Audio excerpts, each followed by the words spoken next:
All right. Testing, testing. 1, 2, 3. Sounds good. Video's on. Got the green light. We're good to go. Nice. Hello, everybody. Welcome to the Naked and Famous Denim weekly live stream, broadcasting live from the internet on YouTube, which is on the internet. Pretty amazing, that internet technology, huh? I think so. I Yeah. mean, it's the best invention since... What is it? Since cable access television. What does that mean? It means that if the internet wasn't here, I think we'd be doing this show on cable access. TV? Yeah, cable access. That'd be kind of funny. Anyways, I don't know how many of you guys even remember those cable access TV shows. Who's old enough for that? I used to watch those a lot. Local legends all over those things. I remember Tom Green's show on Rogers Cable 10 before he was on the MTV. All right. Yeah.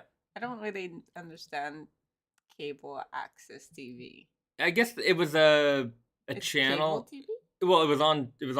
I suppose you needed cable to get it, but it allowed people from the community to broadcast their own, shows and things like that. Interesting. Yeah.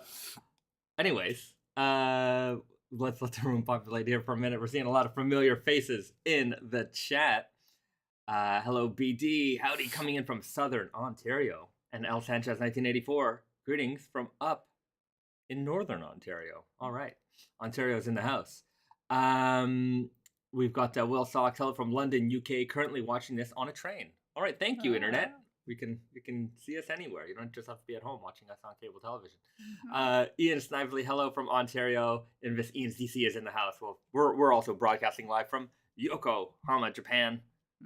And Shane Delhunty, hello from Vancouver, Washington. BD, my friend volunteered at a local station. We once put The Crow on it for a few minutes. The Crow? I'm not sure. My friend, maybe there's something I'm missing there. BD, you want to elaborate? You mean the cable television station? Maybe. I'm not sure. Anyways, David Macy, hello from Greenwood, Indiana. Welcome. Is that a first time from Greenwood, Indiana? Maybe. I don't know if I've shouted that one up before. Eric Minute, heyo from Ohio. Welcome. Mike Knight, hello Pants Peeps. Hello Pants Peeps. The Catman's greeting us from Chicago, the Chi-Town, the Windy City. All right. I was trying to think of something else to say about Chicago, but we are planning, hopefully, maybe we're going to be out there in February. We might be out there. So perhaps. Just so you Chicagoites to know. I think is that what you call Chicago people? Chicagoites? That sounds fancy. In Toronto, you're a Torontonian. Okay. And a Montrealer. Right. Pierre Moreau, hello from Guelph. What do they call Guelphians? New Yorkers? Tokyoites? I've never heard that. All right, that's the new one. That's what we're going with. Okay. I can't think of anything else. Oh, like what do you Washingtonians? call that? Washingtonians? Sure. Okay. Yeah. Pierre Moreau, Guelphites. See, I was right with Guelphites. Chicagoans. Chicagoan. I like it. Wait, a BD on a local cable access station hijacked the feed. Oh, that's pretty neat. Yeah. Is it like a radio wave or you can just hijack it? I don't know how that all works, but perhaps it sounds like it must have been accessible. If you had the right equipment, maybe a fire state, a local station. I guess if you're at the local station, you could hijack a feed because you're at the cable station. You could just put in the video you want. Oh, yeah, interesting. Yeah. I wonder how. Anyways, let's not get into how to hijack a cable feed. Bryce75, hello from Birmingham, UK. My Wi-Fi not good here. Well, thanks for tuning in. Anyways, hopefully that Wi-Fi kicks in. The Wi-Fi gods will bless you with some good signal. Brian, still from Florida. Hello, Denim Heads. Welcome, Brian H. BD, we put a VHS tape in the machine. We were on site, allegedly. Yeah, allegedly. El Sanchez, 1984, 7 months in my Elephant Sevens for the Invitational, and I feel like they are fading nicely. Great. Right. I'm wearing my Invitational pair, my raw cotton slubs. I got them on. They the last little while have not seen as much love as they probably could have. Yeah. What have you been wearing these days? My solid black selvage. Anytime I go out, I've been wearing those a lot. My last year's Indigo Invitational pair. To be fair, haven't left the house very much in the last month.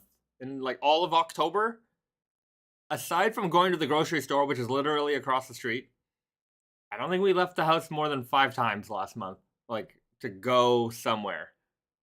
I don't know about that. It's around there. It's definitely not double digits. But yeah, probably not double digits. Just on the weekends to venture out. Catalyst of Fire. What's up from Albany, New York? Well, we're having our weekly stream here. Albanians? Albany. Yeah. Would you be? No, you're. Would you be Albanians? I think. Right. Are New Yorkers? Question. New Yorkers just from New York City. Oh, like from New York State? Yeah. No, you're right. You wouldn't call it someone from like Buffalo. Yeah. A New Yorker. Right. What do you call? And if you're from Albany, are you an Albanian? That is a good question. Only Catalyst of Fire can tell us. All right. Denim Day Donuts. I like the name. Hello from Knoxville, Tennessee. Knoxville, Tennessee. I don't think it's denim. It's demon. Demon. Oh, sorry. I'm projecting things. I'm seeing things I want to see. Knoxville, Tennessee. I think, is Kane your mayor there or something like that from WWE? I think he's the mayor of Knoxville. I think he's the mayor of your town. Let me know if I'm right. I'm pretty sure I am. Hello from northern Sweden. Welcome, Marcus Chung, northern Sweden. Catalyst of Fire, and yes, Albanian. All right, there you go. There's more than one Albanian up there. Hello from SoCal. We've got the Raven in the house. Lucas Lambacker. Hello from Switzerland. Welcome. We've got such a great international community here today. We're here to talk about all things denim related. Answer your questions live. It's been a pretty eventful week for us this week. We got the Japan Heritage Kasuri. That came out today. So that's available today on Tate and Yoko and Naked Famous Denim NYC.com. It's also available on a variety of Naked and Famous Denim retail partner websites. Blue Owl, James Dant. I saw Cultism got theirs.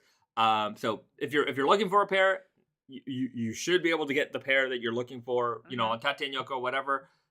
If your size is gone, don't worry. I'm sure you can find it on one of our partner websites. We have a blog post in the on nakedfamousdenim.com, and that has a full retailer availability list there. So if you're looking for that, today's the day. You can absolutely get it on our website. You can get it practically everywhere. Get them while you can, because I think in a few months those will be a little bit harder to find. Demon Day Donuts. No, our Knoxville mayor is India Kincannon. All right, okay, different Knoxville then. All right, I know WWE Kane is the mayor of somewhere. He's Knoxville somewhere. Right. Yeah, and in the strong tradition of pro wrestlers becoming mayors. Or Mike Hagar from the Final Fight series. Okay. Yeah. I think he was the first pro wrestling mayor. Okay. I mean, fictional, but I think he set the stage. Fictional. Yeah. He set the stage for everyone, but I liked that idea that the mayor had to go out and clean the streets of Metro City by beating up all the bad guys. That's what I want to see in a mayor. That's why I like Kane as if the bad guys are, causing, he can just go and choke slam them, tombstone pile drive them. It's over. I don't want to mess with that guy. That's why I want The Rock to be the president. All the problem and Hulk Hogan vice president, it'll be over. Nobody will ever mess with America if you had those two running. What the benefit of pro wrestler as a leadership position is that they can talk. They can make a great speech, a convincing argument to vote for them. Imagine how many for you rock fans out there, imagine how many other politicians would be called Rudy Poo Candy Asses. A lot. And that would be very embarrassing. And if you tried to step up to them, boom, rock bottom through the table. Conversation over. There will be peace. Or else, you know, Vice President Hulk Hogan is going to, you know, make Hulkamania run wild. Let me know what you guys think. Stone Cold for president? I'd take Stone Cold. Yeah. Mike Knight. Jesse Ventura was mayor of Minneapolis. Was he? Yeah, he was mayor. Was he a senator? Was he? I don't know how it all works in America, but. Oh, Schwarzenegger. But he wasn't a pro wrestler. Bodybuilder. He's a body guy, but still, yeah. Demon Day Donuts. Oh, Kane is the mayor of Knox County, which Knoxville City is inside. Didn't know. All right, well, there you go. Wait, so there's a mayor of a county and the mayor of each city? I guess so. What does a county mayor do? Don't know. The Raven. Can you smell what the president is cooking? That's right. You know what I found funny? I think there is a certain age generation of people who don't realize that The Rock was a pro wrestler. I think I might have been one of those people. It's not like a generational thing for me. Like, it's like some people just didn't know. I didn't have any idea. Like, I didn't even know. I mean, I guess I knew Hulk was a pro wrestler. I don't know. Yeah. There's a bunch of people that I didn't know was pro wrestler. I think Jesse Ventura was the governor of Minnesota. That's right. He was the governor of Minnesota. That's it. NWO replaces the Secret Service. That's right. New World Order taking over. Jesse Ventura was the governor of Minnesota too. Junior rights. That's right. Yeah. Invis Ian's. Who wants lower taxes? Give me a hell yeah. That's it. It would be amazing. I would. That would be amazing if Stone Cold. Just do it. Come on, Steve Austin. That'd be amazing. I'd love it. More pro wrestlers for positions of political power. Yeah. Beer chugging contest. Yeah. Instead of a debate. Yeah. We'll have ladder matches to determine all kinds of things. That's it. All right. This is an amazing start to the stream. I think so too, BD. You know, we go off topic real fast here. Vactac, hello from France. Do you like raclette? The cheese? I think that's like when you have the melted cheese over. I could be wrong, but no, I was right. I do enjoy that. Yeah, I've had that a few times. I haven't actually had that in France. I've had it here in Japan before. Who doesn't? More cheese on things is the way to go. Melted cheese also. Yeah. Okay. Jacob F. History of flannel. Okay, let's go. Couldn't tell you. I actually could not tell you that. I don't remember. But you know that Canadian guy that you watch on YouTube sometimes? I think he just explained basically the history of flannel on a video about Canada the other day. Oh, really? But I don't remember. It was like one of those things where like JJ? Yeah. Hold on. What's his channel name? JJ. Everybody should watch him because you'll learn a lot. JJ McCullough. Yeah, JJ McCullough. He does a lot of great Canada YouTube. He does a lot of YouTube content. Almost, I wouldn't say it's all Canadian, but very Canadian. I think he's a good representative of Canada. Yeah, JJ I think McCullough. So. Yeah. And he was talking about how the like red and black buffalo check became like a symbol, like attacking like symbol of Canada. I do not remember. Maybe. Why. I mean, I don't know what the history of flannels are really at all. I mean, I don't know how they became now I'm going to start looking it up because, that I wear so often, I don't know too much about the actual history of it. I mean, it certainly will go back to probably, Scotland and with tartan prints and patterns and things like that. Yeah. But the flannel, the because flannel doesn't need to be plaid. Right. But we now associate flannel, brushed Correct. flannel with plaid, and that was like kind of where the conversation was going on that video. I wasn't really watching it, but like how the flannel came to be as a fabric, and then how the tartan just became a part of it. Right. Stuff like so here's some thoughts on that. Like you were saying, and some people may not realize this, but flannels don't just refer to check print shirts like this. The technical term flannel means like a brushed twill fabric. So anything that's brushed cotton twill. So anything that's kind of fuzzy, so it could be a solid color, still considered a flannel. We consider check shirts like this flannels, even if they're not brushed. So there are some weird kind of terminology confusions there, or an intermingling of terminologies. It's sometimes when people refer to jeans as denim and denim as jeans. Oh, that's just a confusion. Well, yeah, but some people just. But it has gone from confusion until like it's. I mean, redefined. Yeah. It's like wash of denim, right? Yeah. Like when you call a jean a certain wash, that's not necessary. Some people call our jeans like a different wash. Yeah, right. A when it's a different color. Yeah. And. Yeah. So often at the trade shows, we'll be meeting with buyers and they're like, okay, can you show me your different washes? Yeah. And then I always correct them. I'm like, oh no, we don't do washes. Yeah. We do different colors, different fabrics. And they're like, oh, yeah. Yeah. Like, but then what they mean is like, the color. I know what they mean. And I'm just, because I think if I don't correct that, then that term just will continue to get used incorrectly. I think. And I just want to make sure that our terms are defined correctly. But I know what they mean, and like if someone says, I'm wearing a pair of denims, today, and I'm like, I know what you mean. I think it's weird that you say it, but I will admit that sometimes I will, like if I'm writing product copy or something, I will sometimes write it incorrectly, and then I have to check myself and be like, right, because even I will sometimes use terms.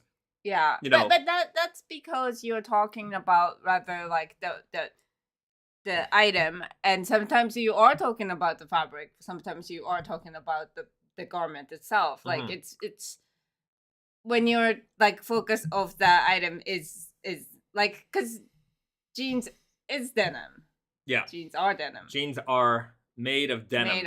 Generally. So sometimes when you're talking about it, like it's understandable. Wash, I think it's some things that people don't think about. Yeah. But like, the Catman says, we say jean jacket as a matter of course for sure, but denim shirt. Jean jacket, denim jacket, but we also call, for example, if you took like a jean jacket silhouette and made it out of leather, you'd call it a leather jean jacket. Right? Because there isn't another term for that jacket. That jacket, design is a denim jacket, it's a jean jacket, and if you make it out of anything else, it's still a jean jacket, whether or not it's made out of denim. So it's kind of like jeans, like a 5-pocket jean silhouette, whether it's made out of denim or it's made out of, canvas or leather or anything. We still call it jeans. So it's just one of those things where you kind of have to understand that it doesn't just refer to one way.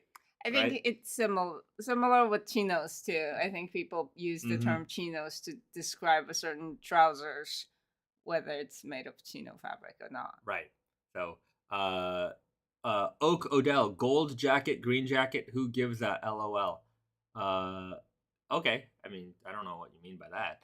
1980. El Sanchez, 1984. I'm curious to know how long you would say it takes to make a new design of jeans, like from brainstorming ideas to looking for the right fabric to final product. It could be. It depends. For example, like we talked about it before, how we like to use bases that we've already used before. Like if we make a different color of the left-hand twill, or like the slub stretch selvage, which is another popular construction base that we use. If we're changing the colors a little bit, depending on what we're asking for, that will take a little less time than if we're making a fabric completely from scratch. It can take, I would say 2 years probably at like the longest we've ever taken to develop something like the Yeah. King Well. of Slub, Lord of Nep type fabric. Mhm. That was because we were developing yarn and like anyways, there was a lot of development from using that yarn to weaving with that yarn and making that denim. But I would say a year is probably the most common. Yeah, like for example, we are finalizing the Fall winter 23. 23 right now, and most of the fabrics that we are going to be releasing in that season, which is basically like a little bit less than a year from now, Yeah. that the ideas were all kind of brought, like, some ideas has been there longer, but most of them it's just kind of we talked about it and we started like We started investigating it in what? August. Yeah. Like we Maybe probably started yeah, August and then we put it a like it was little done earlier. by maybe a little bit earlier. But Yeah. like July, August, by September we were pretty like confident on the collection. Mhm. And then And then now we're like now we're putting into pieces, and seeing some things are not Yeah. possible. Right, because sometimes things change. Like if we're investigating natural dyes, for example, like we might have an idea. Oh, we want to make this dye, use this dye for this denim. But if nobody's using that yeah. dye, then that dye doesn't exist. So then we Yeah. pivot and like, okay, well, what's another similar color? Mhm. What else can we use? So there's a little like you might have the construction base set, but like now I'm like for example, we are working on like a natural dye denim for fall 23. I'm not going to say what it is yet, but we have the construction base, but we needed a natural dye for the weft. Mhm. And we went from one like investigating the use of one particular dye, which we basically investigated everybody with, nobody could do it. But it turns out that there's another material that makes a similar color, so now we're investigating that. So Mhm. we're going through the motions of trying to make that happen. So Yeah. So a little over a year from the like the idea to on the execution. floor, yeah. Yeah. But I mean there are like ones that like like King of Love, whatever. Yeah. I think maybe 40 ounce is the longest Yeah. one. Well, technically the 40 ounce we have the fabric. It's just a matter of making Yeah, but the even jeans. the fabric Oh, it took yeah, a long, right. long It took a long, time. long It wasn't time. like Yeah. So yeah, I would say that's pretty average, about a year. Like we're saying we're putting our production in right now. Usually, I would say our lead times have definitely increased over the years. It used to probably like we used to be able to do something in maybe 6 to 8 months. Now we're looking at least a year. Um, we used to have the time to make a sample. Maybe they would make 500 meters for us, or whatever, even 50 to 100 meters, depended on the mill, of sampling fabric. We used to be able to make the samples. 500 meters is a lot for sample. Yeah, but sometimes they have a minimum. But anyways, we used to be able to make the sample, go to the trade shows, show the jeans, collect the orders, and then put in the bulk production. Say, okay, we sold this many jeans, and we need this many meters of fabric. And even within that time, we used to be able to get the fabric made, have it delivered to us in Canada, and cut, make, sew, everything, get it all out within like 6 to 8 months or so. Yeah, and that was the whole point of like booking process Yeah. of with wholesale customers. Whereas now it's like, I mean, we do booking at the same time as everybody else does, but it really isn't, booking because we're not basing our production off of that quantity anymore. Yeah. We're just kind of we're basically guesstimating it, and if we have like a hit on our hands, I mean that like all of the customers want to buy it. If we only have a certain amount of fabric, like we're limited by our production quantity that we've already committed to, so you can't change it later on because their production space is booked like literally to the minute. Like your machines are running for this amount of time, that's it. After that, we're off to some other production. Like we can't slow anybody else's down for you. So it becomes, if I need an extra 200 meters, it'll be like, okay, 6 months. Like, and that's perhaps why the elephant, for instance, elephant 11, we had to split the production. Yeah. So there's certain things like that that we have to factor in. Yeah, it's getting a little more challenging because shipping is slow. Everything's slower. Everything is slow. Everything's slower. So anyways, we got to roll with it. We still make a lot of jeans, so we try to make you guys, make sure that you guys get your fill with all the different products that we have. But yeah, it's just the way it is these days. And NV, what do you think the price point will be for the 40 ounce? Over 1,000. Yeah, it's gonna be expensive. It's gonna be expensive. Basically, it's gonna be like, it's not gonna be a bulk production. No, there's no bulk production here. Like everything is basically made one by one, which makes it very expensive because there's no production line on this. Yeah, right? So the reason why you can get like jeans made for a certain amount, without anybody in a very unpaid, like a bad condition, is because we do things in bulk. But with 40 ounce, it's impossible. Yeah, it's not possible. We have one machine that can sew it. And probably one person who can sew it too. So it's not a it's not a group effort on that one. So and then plus the cost of the fabric and all that stuff, it's going to be very, very expensive. There's no way to make that in. Yeah. Let me put it to you this way: even at the price point, it'll still be the cheapest 40 ounce jean in the world. I mean, it's also the most expensive. Yeah, it's also the most expensive. But certain things. Sometimes when we're doing production planning with Brandon and we're making new fabrics, he's like, "Oh, it's so expensive." I'm like, "Yeah, but it costs what it costs." Like at some point, like just certain things we have to make them because they're cool and they represent like Japan Heritage Kasuri. Like certainly a bit over our regular price point, but it costs what it costs. I mean, it just we try to put it out as like. Whatever we do, even if it's at like a $275, that's still the best possible price we could ever put it out at. There's so much work that goes into that jean.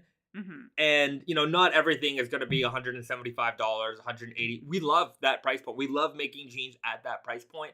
But if we limit ourselves to that price point, there's things that we can't do. Yeah. And, that's the fun of it. We have to make what we want to make. Yeah. So there will sometimes be some, spike prices in the collection as there always is. But, the vast majority is still like a 175. I think even under 200. I think we have a few prices creeping up over $200, but. But it's like you can see it. Yeah. Like we make sure you can see it when it's like over our normal range. Yeah. All things considered, just comparing to what else is out there in the world, we are still by far just a tremendous value. Yeah, and the lower end... The lower end is creeping up so high. It is very much creeping up. Yeah. Like, the middle point has gone up. Like, obviously there's, like, dirt cheap. There's always dirt cheap, but like the majority of mass market is definitely going up, like very close to our range. Yeah, like the mall brand prices are they're just underneath us a bit, and it's like, wow. Yeah. Like wow. It's for me it's shocking sometimes. I'll go on their websites or I'm in the mall and I'll see what they're selling it for. I'm like, really? That's what these jeans cost these days? I can't believe it. Yeah. Rice W5, what's the highest weight a loom could make? I would say that a conventional loom, maybe not even 32 ounces. I mean, 32 ounces was special in that respect. They don't make it anymore because it's just full of problems. Anything in most mills won't even touch over like 18 ounces. Like 20, 19, 20, 21, 22. You're really pushing the limits of what these machines can do. Sometimes you can drive them up to 25, but even then, the problem when you get to such high weights is that you get a lot of problems with the fabric. There's so much defect in the fabric, and the mills hate dealing with it because you can make a production. We made 1,000 meters, and you've got 25% defect in there. Well, the person who's buying the fabric, unless they're take the defect. they're gonna be like, well, I don't want the defect, Mm-hmm. and then the mill's like, well, what are we gonna do with it? Like Yeah. you need for us, we take it, we cut around the defect, and there's a certain amount of fabric that is just we expect to lose because it's unusable, right? And we like how it works with us and many of the businesses that they kind of like like they predict how much defect it's gonna be, and we kind of have a deal in the before the production starts that like you're accepting this much, or you're accepting like this much shortage or overage based off of like how much defect they're gonna see. And a lot of the times it's like we make sure that like they take a hit, obviously, but we also take a hit because we went into production knowing that that's a risk. So some mills will do, or at least attempt, the heavyweight stuff, and other mills are just like, we don't do it because we don't want to deal with that problem. And for them, I mean, a couple thousand meters is not gonna make or break their business at all. So they're just not interested in that. They want to make some stuff that's gonna be A grade all the way, all the time, stuff they know how to do. So it, like, but it's also above 32. I mean, even then, above 32 was impossible, and that's why it took us a long time to go above 32. And 40 is just a miracle. 40 is a miracle. Even when they made it, it was like over 50% defect. Yeah, it was. I would say even higher than that. It was like they couldn't make it. They couldn't keep running it for for 20 minutes. Yeah. And I think what it was that it's like it's not a loom. It's not a conventional loom. Yeah, anyways, it's made the same way, but it's not. Yeah. And we can't get too deep into that, but it was made. They had to convert something, anyways. It's not a like shuttle loom as you picture it. Yeah, the shuttle is the size of a small car. not really, but it was huge. It was incredible. But different machine, but even then, it just couldn't continuously make the fabric. So anyway, that was that. Yeah. But yeah, I mean, weights really, I would say that weights peak out at the 20 ounce range for realistic reasons. Okay. KW, I bet it would be in the $800 to $1,000 range considering the labor. I presume about the 40 ounce. Yeah. I would imagine more. Yeah, I mean, if we because 32 was like 500 or something. Yeah, like whatever we sell it at, we're not going to sell it at our full margin. Even when we sold the 32 ounce, we sold it at a reduced margin just because we wanted people to be able to have it in their hands. And like, even with the 40 ounce, whatever price it comes out at, it's not going to be like, it's just not going to, we're going to take a margin hit on it just so that we can get it into the hands of people and in the hands of the fans, at least. And we know it's going to be expensive, but that's just what we do that from time to time, just to, not everything's a profit thing. Like, if we're going to sell 20 or 30 or 40 jeans, like, that's not making or breaking the business. Despite the price, it's not going to make or break the business, but it is just,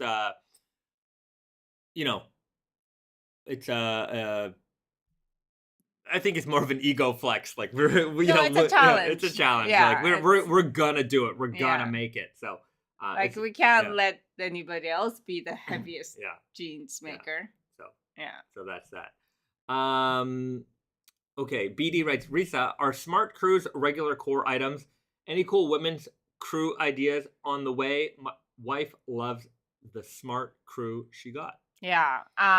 There is no new like knits coming in for women's anytime soon. It's a harder one because I actually really love smart crews too, and I wear it constantly too. But the challenge was that like keeping them in stock and all of that stuff. So I'm just not sure. Stay tuned. Yeah. The more people want them, the more it'll happen. Yeah. Okay, Alex Vera, any updates on the new unbranded release? Next week you'll have some updates on unbranded Instagram, so be sure to follow us on there. That's English, and you'll get some updates on the upcoming mystery unbranded release that's coming up. Okay, Daniel Baskikov. Oh darn, I joined half an hour too late due to daylight savings time being adjusted. Has it already been adjusted? I think different places adjust at the different Really? time. Like maybe Europe adjusts like early or something. I did not know it's that. Not always the same date for everybody. There's no daylight savings here in Japan. Yeah. So, yeah. Wait, which one is daylight saving? Like the new wintertime. You is spring forward saving? And you fall back. Yeah, but what do you call daylight savings time? Which one is it that you're saving daylight? Like wintertime, right? Wintertime, I think. I mean, I could be one or the other. So, anyways, you guys tell us. Okay. Pierre Moreau with the save here. Hey kids, time to hit that like button. That's right. Now is a great time to hit that like button and subscribe to the channel if you haven't already subscribed. You know what, by the way, I know a lot of you guys have been subscribing recently. I noticed our subscriber count is growing. We passed 9,000 just recently. We're well on our way to 10,000. So thanks so much for everybody who has subscribed, liked our videos, all that stuff.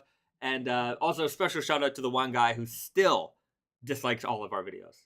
Just the one guy. Special shout out to you for being so consistent. Ray Tattooed Boy, I like it. In Europe they changed. I guess last. Oh, I see. Europe changed earlier than the rest. All right, interesting. That is interesting. Okay, well, I wish there was a uniform. Yes, yeah. I wish there was a uniform units of measure too. What are you gonna do?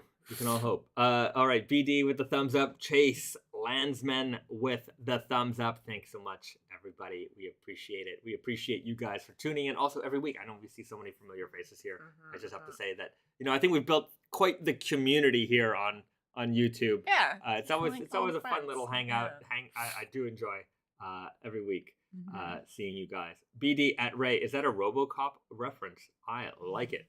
Is it a RoboCop reference? I have a RoboCop reference right here. Got my OCP coaster, chain stitch embroidered by Risa. Which I put my sorry, I'm putting it wrong. There we go. Boom, boom. Yeah, that was a long time ago. I like RoboCop. That would be a fun RoboCop collab. I would like to do the ones that I really want to do. RoboCop. Got to do Halloween. No? Terminator would be great. They're very similar. They would be. They would be very similar. That would be cool though.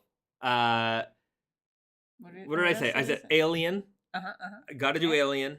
So I said, what did I say? I said Alien, Halloween, RoboCop, Terminator. I wouldn't mind going back to that Street Fighter well. If we do Alien, we probably have to do Predator also. Right? Electric Bamboo Glue 2 in here with the Predator collab. That would be cool. Alien. It's like RoboCop. In the 90s, there was like the RoboCop versus Terminator. Really? And there was Alien versus Predator. Also Godzilla versus Charles Barkley. That would be, that's the ultimate battle. They're the same level. They are the same level. Yeah. Ray Tattooed Boy, with the hole in the crotch, I win for the best comment. It's true. Remember with RoboCop with the precise aim? Also, not G-rated at all, not even R-rated. There is somebody on YouTube or on the internet, I don't know if it was just on YouTube, but I saw it on YouTube, made a home, I mean, by home version, I mean, looks super pro, looked like it was pulled directly out of the movie. They recreated that scene where RoboCop, saved the girl from the two guys in the alleyway. And remember, RoboCop shot the guy in the crotch. Well, this guy remade that scene where he shoots like 1,000 guys in the crotch, and he on the crotches are all blowing up all over the place. Okay. It is hilarious and gross at the same time. I don't know what it's called, But if you just Google like RoboCop crotch scene, parody or something like that, I'm sure you'll find it. Okay. And it is so well produced and gross at the same time. Very gross. Very gross. But it is hilarious. And if you like RoboCop, you will certainly appreciate that. All right. A Ray Tattoo Boy. Ha ha ha. Yeah, that was so great. You know what I'm talking about. The Raven, your move, creep. That's right. I'll buy that for $1. You don't remember I RoboCop don't enough. remember. Like, I'm always impressed by like the ability for you to quote, movies or TV shows or whatever, like from decades ago. There's a certain like in anything from like 2008 until now, I have no idea what's going on. Just no clue. But the amount of content that I consumed as a young person was a lot. I definitely grew up behind the TV and or in front of the TV. Yeah, behind the TV would have been weird. That's where the actors were. They were behind the TV. Bayzed, that RoboGene has to be silver and leg opens up for a wallet to store in. No, we're gonna have the oh man, what's the gun called? It's the Auto 9C. See? Useless info. But yeah, I will buy an Auto 9C if we ever make that gene, and I'll make a cool photo setup for that. Will Socks, Simpsons salvage with the yellow weft. Simpsons salvage could be interesting. I would say that it might be a little bit more of a challenge because I would really want to. Number one, there's a lot of characters, right? There's a lot. They all look this. Well, they would like. How would you incorporate like Homer's, mannerisms, his personality into a fabric? Like that's the key. It can't just be yellow, right? Yeah. Like because everything would be yellow. Yeah. Like certainly some aspect of it would be yellow, but like if I made Marge, I think I would probably do blue, like a blue colored weft, right? Yeah. So. Yeah, that would be a fun one, I think. Yeah, some character would be difficult. Like, are you gonna do the whole like family, or are you gonna do the Springfield community? Right, I would want to do. Yeah, because it's like okay, like if we do like Homer, Bart, Lisa, Marge, like it's not gonna be. Yeah, like I feel like I would want to do Krusty the Clown. Right, or like, right. What's Mayor Quimby? Like, what would you do for Mayor Quimby, or like Principal Skinner, and like I don't know. It would be difficult. Like some of the more colorful characters, like Bumblebee Man or something like that. Like, somebody gonna buy Bumblebee Man jean? I don't know. Like I like the character Bumblebee Man. But, Moe's Tavern and Moe's Tavern jeans, not Mo. Moe's Tavern jeans. Oh my God, Donut Scratch-n-Sniff would be amazing. That would be cool. That would be cool. Yeah, that would actually be cool. But I feel like Yeah. Catalyst of Fire. It was a bunch of different directors that remade the whole entire movie. Every scene was a different studio. It was absolutely brilliant. That crotch scene was redone by an indie horror studio. Okay, so it wasn't just some homemade thing. I'm gonna have to look it up because I only saw that scene. If it's the whole movie done by a bunch of different directors, I'm gonna have to check that out. Speaking about the RoboCop scene I was talking about. Daniel Baskikoff, that boy ain't right. He's not wearing the right jeans. That boy ain't right. King of the Hill. Al Sanchez, 1984. You know what? I see that meme now going on King of the Hill, where like Hank and them pull up in a car and they're like, "Is this the cult?" And they're like, "No, this is a blah blah blah blah blah blah blah blah." And he's like, "Yep, this is the cult." Oh, Hank! All of the lessons we can learn from Hank Hill.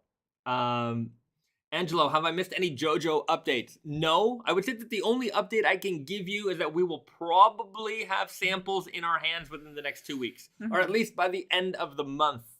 So we will have something to show you guys physically very, very soon. Excited. So I hope you guys. I'm excited because I we haven't seen. Well, we sold some fabrics. Yeah, but I haven't seen all of them. You guys sold some fabrics too, but yeah.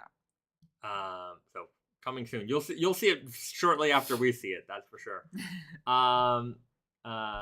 Alex Vera, any plans on an olive green denim jean?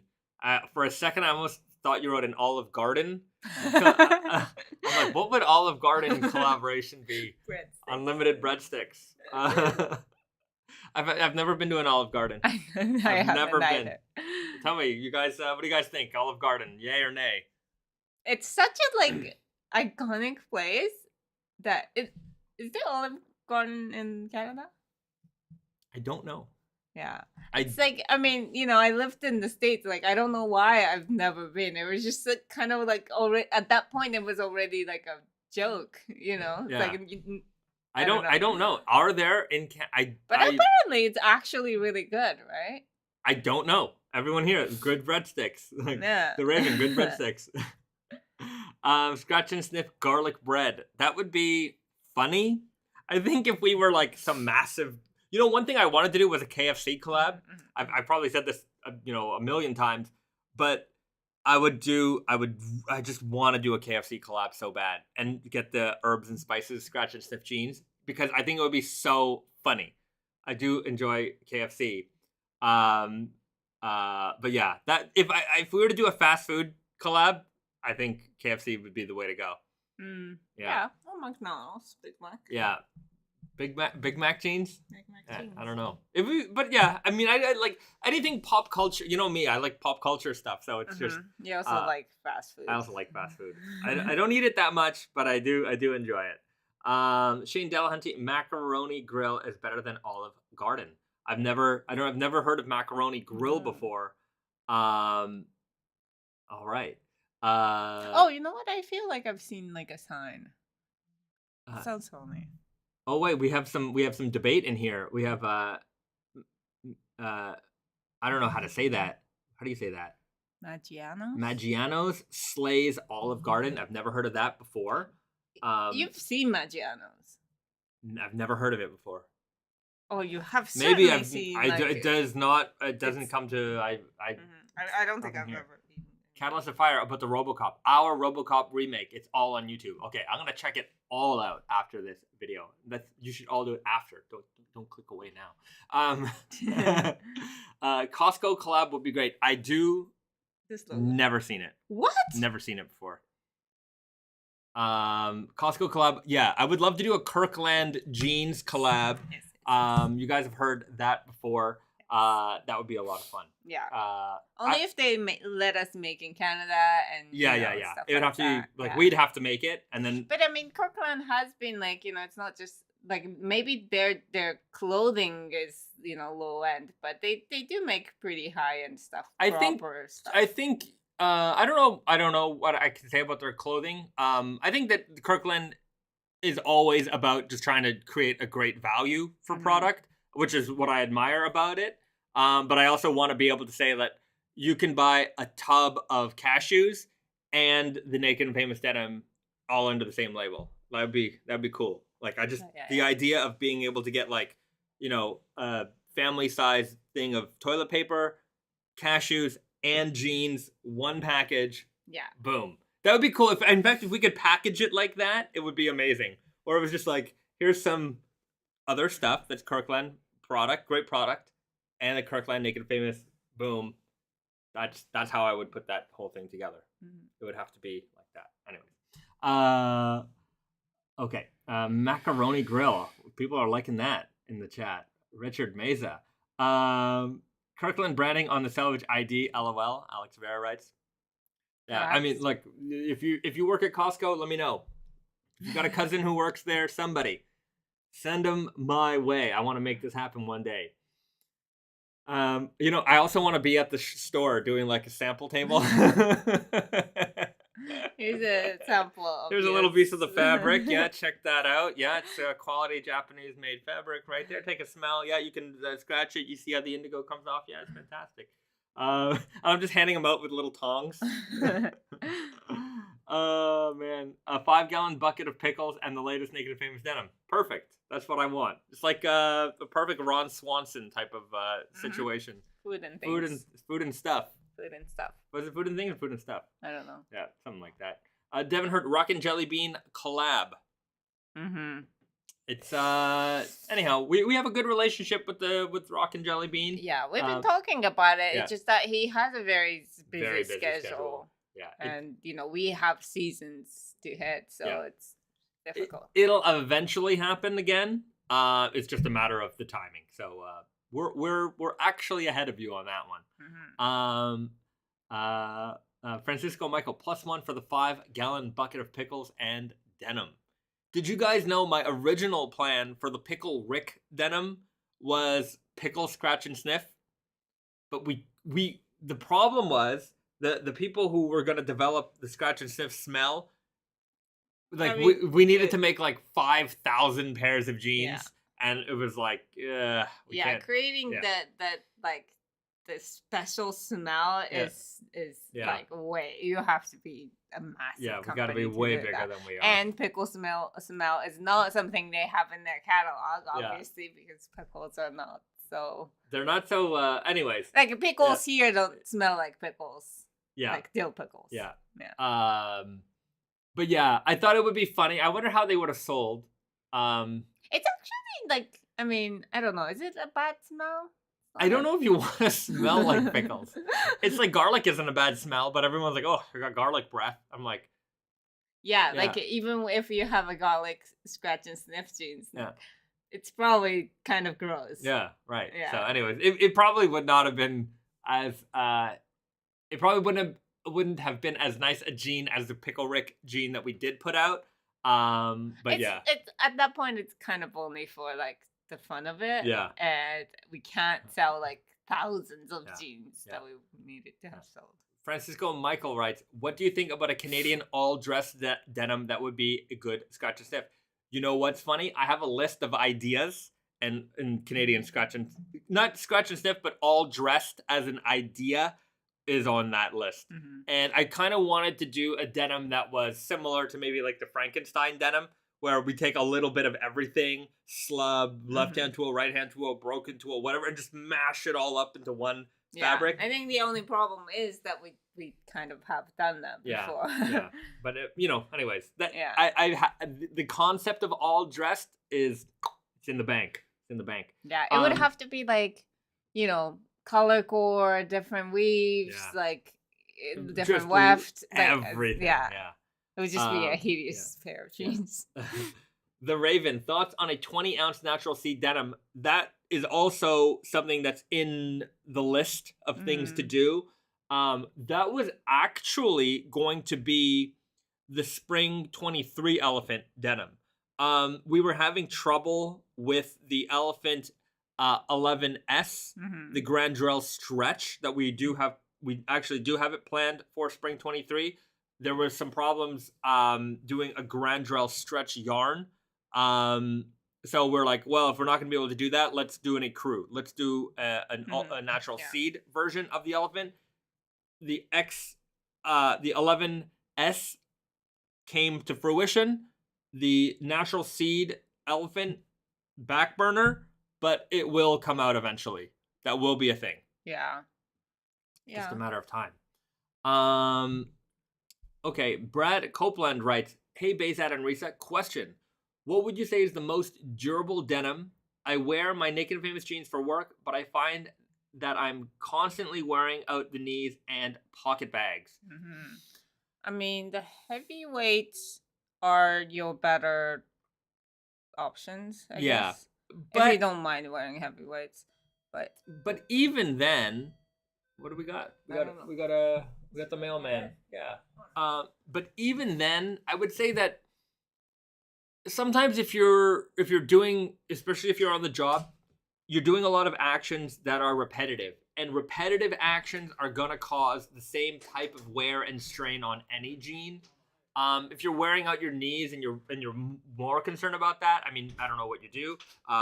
If you're a knee pad type of environment, consider those. But even then, repetitive wear is going to create repetitive strain, and that's going to cause those issues in the same spots always. So heavier weight denim is going to help. I would say that rotating your jeans, washing your jeans, those things are probably going to help a lot also. If you're not wearing the same pair of jeans every day, then you're not going to cause that same wear on the same spots all the time. You give the jeans, some time to rest, some time, and when you wash it, you also plump up those yarns. You make them a little bit stronger. So those are some things that you can do to help prevent that. Ultimately, certain wear is going to happen. It's important to repair when damage is small. Unless you want your jeans to look, ripped up and stuff, that's cool too. But keep those things in mind. Repair when the damage is small to prevent big blowouts and things like that. Wash and rotate jeans. Somebody wrote here, Brad Copeland, are the Guardian salvage jeans more resilient considering the Kevlar blend? I would say they will be more resilient. They have a higher tensile strength. But compared to like the equivalent exactly 100% cotton. Right. Yeah. So you'll have a little bit more durability from that, but I wouldn't say that relying specifically on the fabric alone is going to get you out of, damage. It's kind of a mix of a lot of things that's going to help you keep your jeans intact longer. Right. And somebody says maybe stretch denim. And stretch denim, I think, is a good strategy if you're like, certain parts are being pulled too much, and that you like, if you always have crotch things because you're kind of your thighs are maybe a little larger than average, then I think stretch can give you a prolonged life to the fabric because it's going to stretch out that much. But I don't know, it's not necessarily there is no like formula to all of this. You kind of have to try out everything and see what works best for what you need. Yeah. Yes. Okay. I'm gonna David Macy, recommendations for a first 100% cotton raw denim. I currently wear the Naked Famous 11-ounce stretch denim. I know what you're gonna say. Left hand 12 selvage. That's my go-to practically all the time. Dark indigo, classic dark indigo, contrast thread, 13.75 ounce, so a little bit heavier than like the norm, like a 12-ounce denim or the 11-ounce that you're wearing right now. So it's the first jean that's going to get you into like classic, crispy, rigid, raw denim territory. Great fading potential on that one. Great dark indigo. Yeah. And the price point, I think, is it's pretty good. It's still very good. Yeah. And left hand 12, I think, in my opinion, is just like it starts off really crispy, like really like crunchy, but it softens up like pretty quickly, I find. So that's actually the best kind if you want to like get into that like crispy, rigid denim for the first time, but you just kind of want to see how long you want to bear that. Yeah. And $158. Like, that is a very good price point for that jean. I'm pretty sure it's not the right price, but that's the price we sell it for. So I think it's cheaper than the 11-ounce that you're. Yeah. Stretch salvage tend to be more expensive than 100% cotton. Stretch denim is more expensive generally. Wait a minute. Let me double check that. 11-ounce stretch salvage. 184 on the stretch salvage. So yeah, a little bit cheaper than what you're getting into. Somebody just to follow up on prices. I saw a question in here. Disco Tech, could you explain why your shirts are so much more expensive than your denims? Shirting fabrics are more expensive than denim. At least the kind that we use. Yeah, it really depends though. Like, I mean, we've had shirts that are $130, $120, much less expensive than our cheapest pairs of jeans. Like, I think our lowest is like around 140 right now. Yeah. For jeans. So, I mean, it depends, but it all depends because of how much the fabric costs, how much it would cost to sew them. Yeah. All of that stuff. One thing, I mean, we don't have the advantage of owning our own shirt factory. So we do have to pay. We work with another manufacturer in Quebec that does our sewing for our shirts. But we also pick a lot of just fancy, beautiful shirting fabric. So when it comes to our shirts, we are maybe a little less price conscious for, the kind of price points that we're dealing with. But shirting fabrics are, look, we're dealing with a lot of yarn dyed stuff. Patterns are woven in. These aren't printed patterns. Heavyweight, brushed flannels. These are actually the kinds of things that resonate a lot with our customer base. Like, this is what people want. And so the prices go, just like our jeans, the prices go according to the fabric. And when you're dealing with, the Rolls Royce of flannels, then that's where the prices are. Like, you can't make these kinds of flannels for $130. Yeah, not in Canada. Not in Canada. And so even, right, even if you were to import these fabrics and bring them into, like, one of those other countries, I still think you would struggle to get, an under $200 price point for these shirts. Yeah, and then if you're gonna make that kind of a shirt, then why not make it in countries that are. So if you're gonna if the shirt's gonna be around $200 anyways, you might as well make it in where you're from, USA or Canada, something like that. So, the prices of our shirts have gone up. I think it's not that the price have kind of gone up with the tastes of what resonates with the customer base. Anytime we do just beautiful, really intricate fabrics, this is the stuff that people really, dive towards. Right. And so, like, in terms of denim, like, there's only so much, like, competition out there. But with shirting, I think it's like, we got to pick our battles. And I think for us, like, what's been successful is somewhere, a little bit higher price point, but, something that you can feel the difference. Yeah. And that's kind of why we're sticking with it. And we try to have options in price range too, but I think we're just, we're like, we see a fancy, nice fabric, and it's like, oh, we gotta do that. We gotta do it. Yeah. Some, like, even it really is. Sometimes when we're going through, like, the fabric collections, we're like, oh, geez, that'll make a make a beautiful shirt, and it's like, and it's that's like, gonna be $250. Expensive. Like, but it's worth it. But even then, like, when you're comparing us to, like, equivalent, quality brands, I think our price points are pretty. We're all pretty much in the same ballpark with our shirting.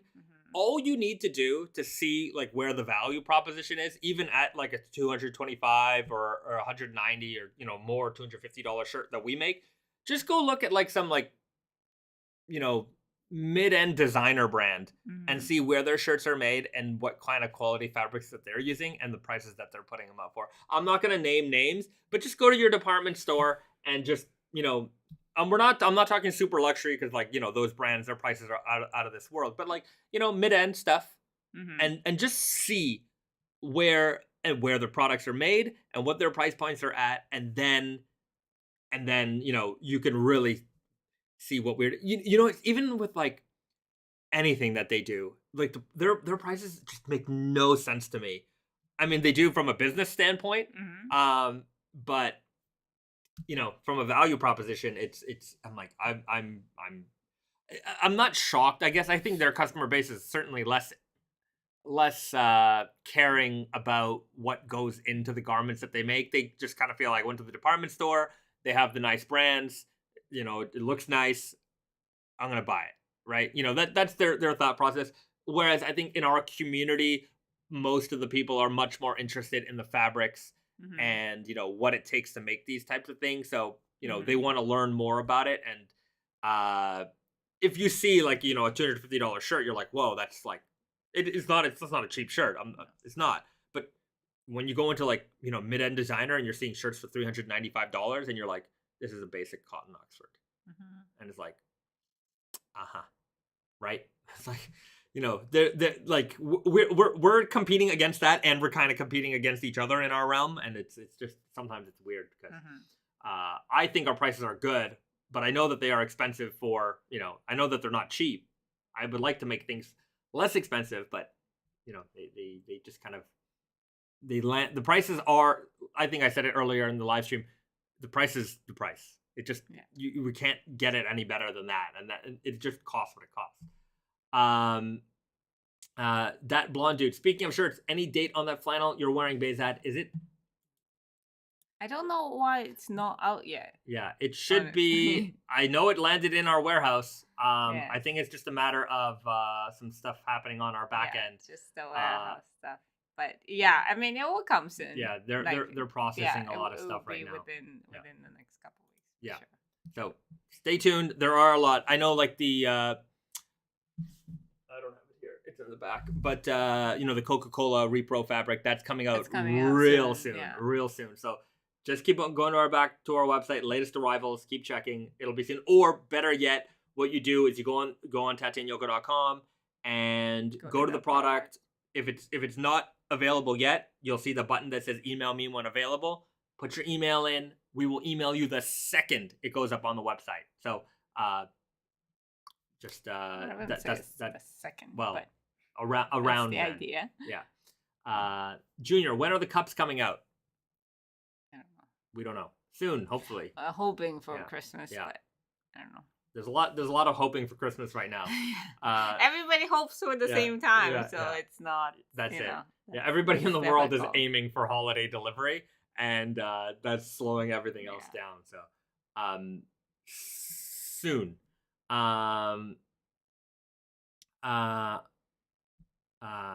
Okay. Sebastian Pilj, speaking of shirts, will Wonder Looper just focus on staples, single color shirts, hoodies, etc.? I mean, I wouldn't say like staples as in like a basic. Yeah, nothing. And there will be nothing basic about really. Anything we make. Yeah.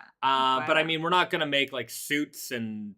Yeah. I don't know. We're also not gonna be doing like a lot of prints or like if that's what you mean. Yeah, no graphic tees or things like that. It's gonna be very fabric driven in that respect. F1 Hot Rod. That is a sick flannel that Bezat is wearing. Well, thank you very much. I do like it. Somebody's asking, I think earlier, about whether it's brushed on the inside. It's brushed on the outside, not brushed on the inside. So brushed outside, not inside. Not every one of our flannels is brushed.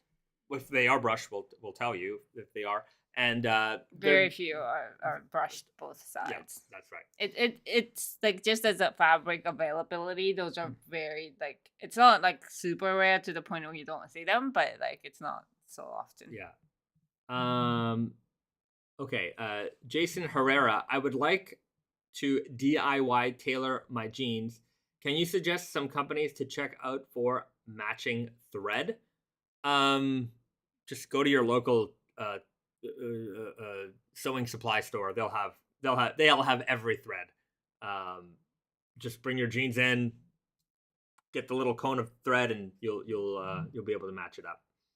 I mean, if you're just working on like one pair or two pairs, then you can get like the mini ones, and the mini ones in your like local Michaels or Joann's or whatever would have much more variety of color than you can find in anything else, really. Yeah.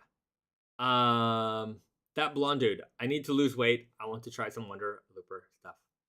Well, it'll be available in a variety of sizes. I think if you're getting into any of our Naked and Famous stuff, you'll be able to get into some Wonder Looper stuff. No problem. Okay. Dirk Diggler. Still sad I missed out on the indigo tiger print shirt. That was a very good shirt. I would like to do maybe, not this spring. Anyways, we have spring 2024 to consider in the next couple of months. Spring 24 design is going to start in like February, January. We need to start thinking about it.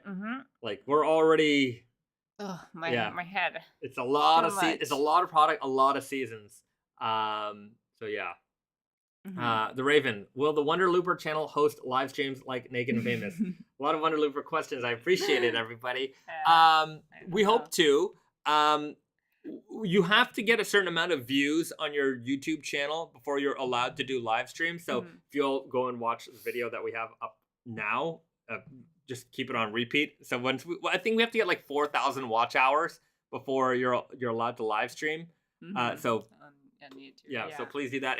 Until then, we'll have we're gonna put out some product videos, and then but live streams are like a lot more fun and easy actually, because live stream is just like we just we talk about things just on the fly. Whereas videos are difficult.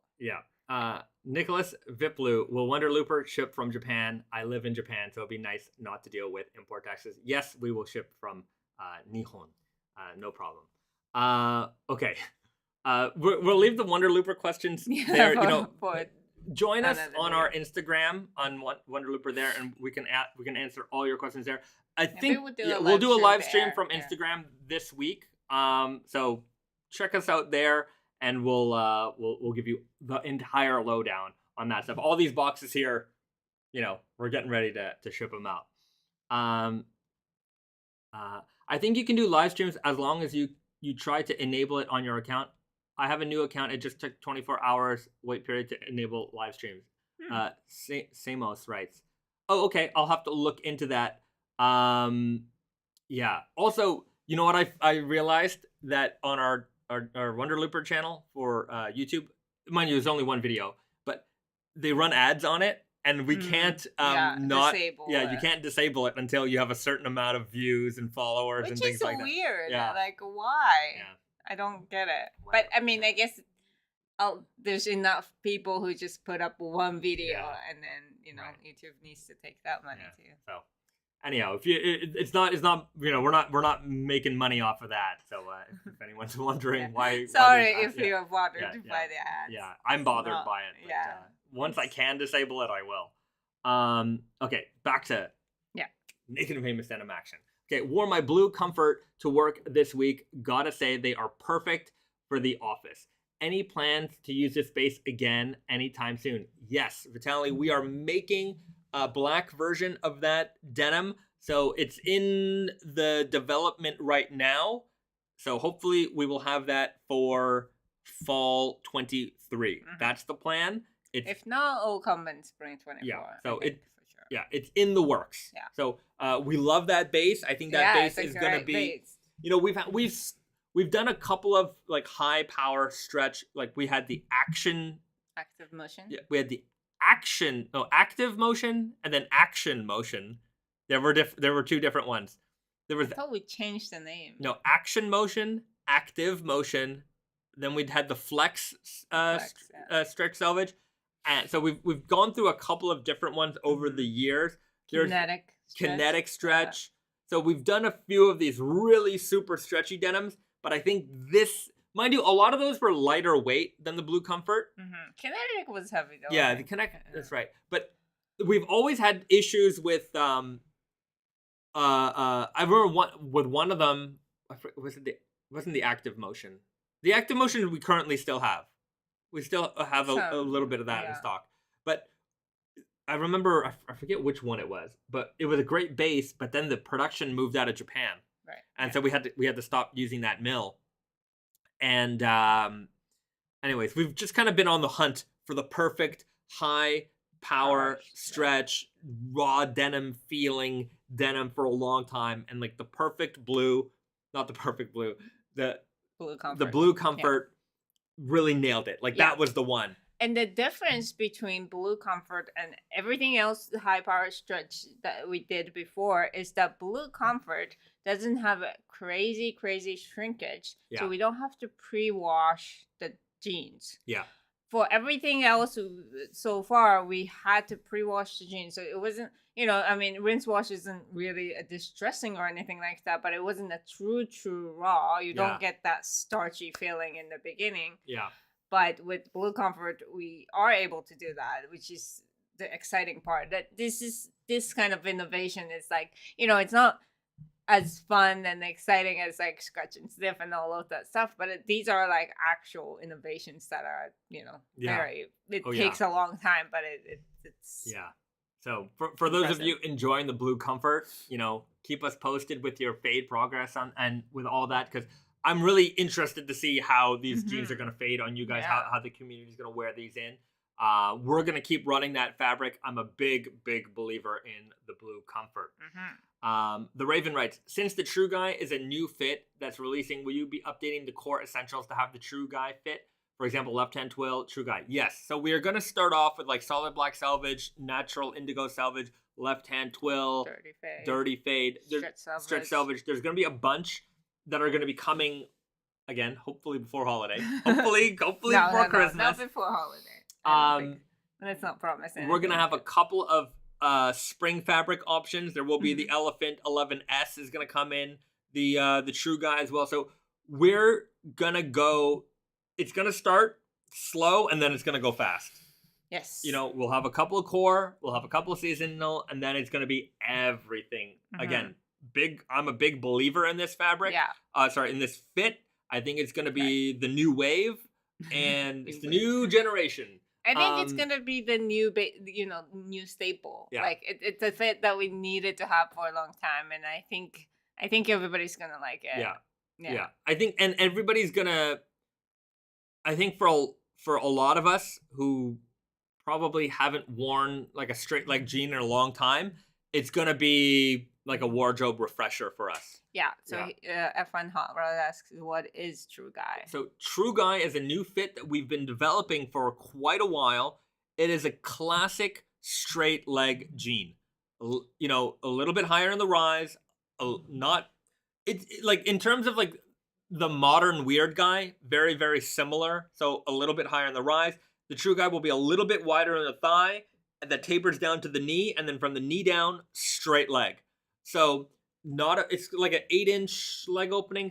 Maybe a little bit bigger than that. I have to double check the spec, but a little bit wider in the leg, and straight all the way down. So the leg opening is big enough that it's not a similar fit to Weird Guy. It's gonna look very different because of the straight leg. Like if you're wearing like athletic sneakers, like an Air Force One, it's gonna look really good with that. If you're wearing it with boots, it's gonna be nice to cuff with. Like even if you're wearing engineer boots, it's gonna get over the top of those, no problem. So very, very versatile. You know, like whether you're wearing a sneaker, even if you're wearing like a Chuck Taylor, you can have those jeans kind of rolled up to your ankle, and they'll be a little bit wider around your ankle, and you got the low top sneaker going with it. So it's going to work for a lot of different styles. And for so long, we've been wearing kind of tapered and skinny leg jeans.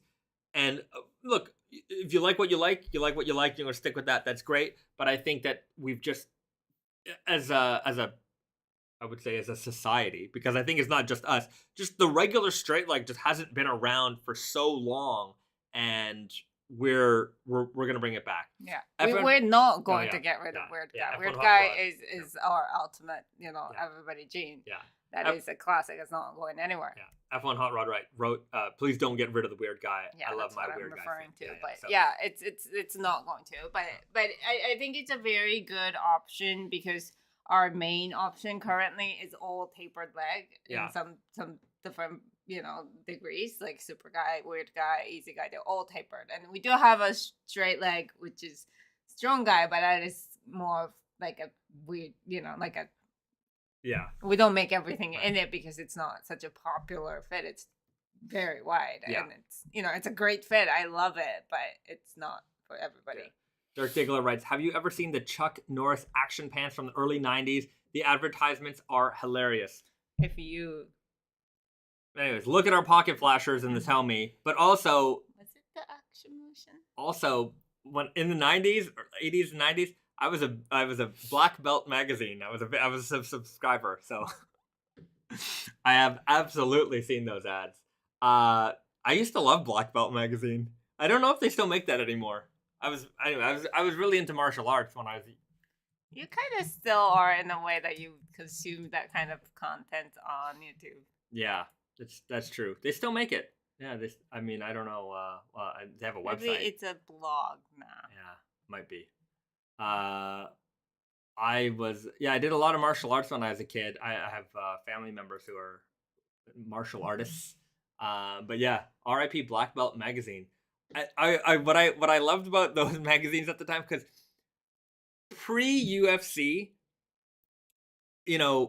we all had these, there was a lot of mysticism in martial arts, and sometimes you'd get these little articles in there, and like these ads for like Qigong training, and like, I'm like, they'd have like these Shaolin monks like doing crazy stuff. I'm like, wow, like this is amazing. And then like, as I remember watching UFC and being like, oh, like this is real. Like, Yeah, I mean, it's like there's a reason why they call it art. You know, it's yeah, more of an art than yeah. like actual primal fighting. Yeah. Oh man. It like I'm even if you've watched recently in the last couple of years, they had all these like, ancient Chinese Shaolin monk type, masters just getting destroyed in MMA fights and like yeah, magic doesn't work in a real fight, Just I mean, I always find you that can't psychic block a punch. I mean, it might work in Dragon Ball, but it doesn't work in real life. yeah, and it's like yeah, it's definitely an art. It's more like a kind of If like you a treat it like dance. yoga, right? Like I'm doing, these moves, and I'm building strength and things like that. That sure, and there's certain aspects of it that certainly are, uh, self defense. But unless you learn how to fight and practice fighting, you don't know how to fight. Right. Yeah. I mean that's that's even true in UFC kind of fights too, right? Like you need to learn how to right, fight. right. I mean, you don't make it unless it's like or early UFC is where you saw that was the best part, like because you'd get these guys who, they might have been like, a sensei at a dojo or something, and oh, I know how to fight, and then they got him into the cage. It was somebody who knew how to fight, and they got messed up. Yeah, that's what I mean. Like it's like it's different kinds of things. Whereas the UFC didn't have a rule or didn't it didn't confine itself to a certain thing. But it's like if you're fighting at the same discipline. Yeah, like then it's like then that's when it becomes like more of a thing, like what you can do within that. Yeah, right. Olympic style. Right. Okay. BD, will you revisit the Japan Heritage jeans for your anniversary? Well, we're going to revisit a lot of things just in general over the next, bunch of years. Like we're at the point where we are just, I guess there's nostalgia for older Naked and Famous models, and there's a lot of people who may not have experienced them before. So every season we're going to be pulling from the archive and recreating or reimagining different models. So you'll certainly see some of that. In a few years, we could really have actual vintage Naked and Famous. Oh yeah, it's coming. Yeah, they say it's 20 years. 20 years. Yeah, we're at 15 years. 5 years you're gonna have so real vintage. That's pretty impressive. Okay. F1 Hot Rod, I'm guessing 3-legged jeans would cost 50% more. I don't know. In fact, it would probably cost more because the production line is not set up for that. We're gonna have to develop a pattern. Yeah. Figure out how to sew 3-legged jeans. Yeah, it's gonna cost a little bit more than 50%. I don't know. I'm there's probably somebody out there who needs them. God bless them. They have a hard time finding trousers, I'm sure. White's W5. I would buy some sort of pair just to try. True guy. Right.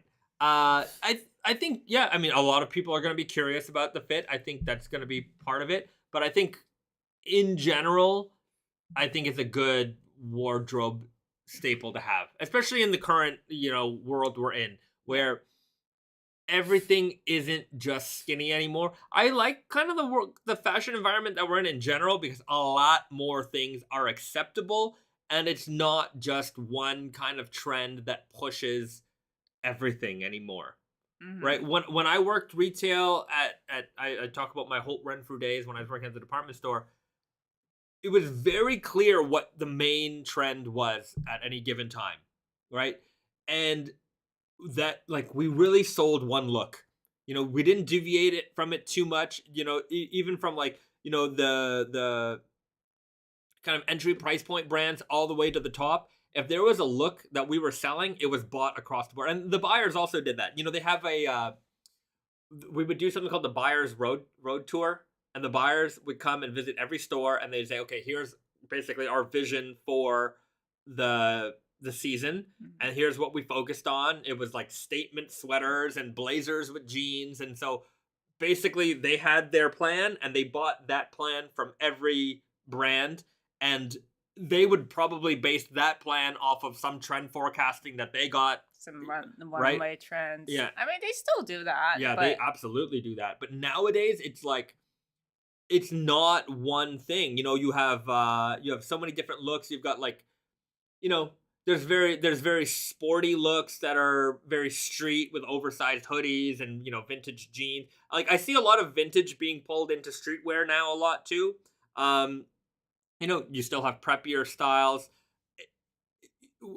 Nothing is the main trend anymore is what I'm basically trying to say. So there's a lot of versatility in what is acceptable as like I just don't see it as one thing. As like when we had Zane robe pants, remember like the athletic joggers, everyone that was everything. I'm sure many of you were just wearing athletic joggers and like what was that Adidas sneaker that everyone was wearing?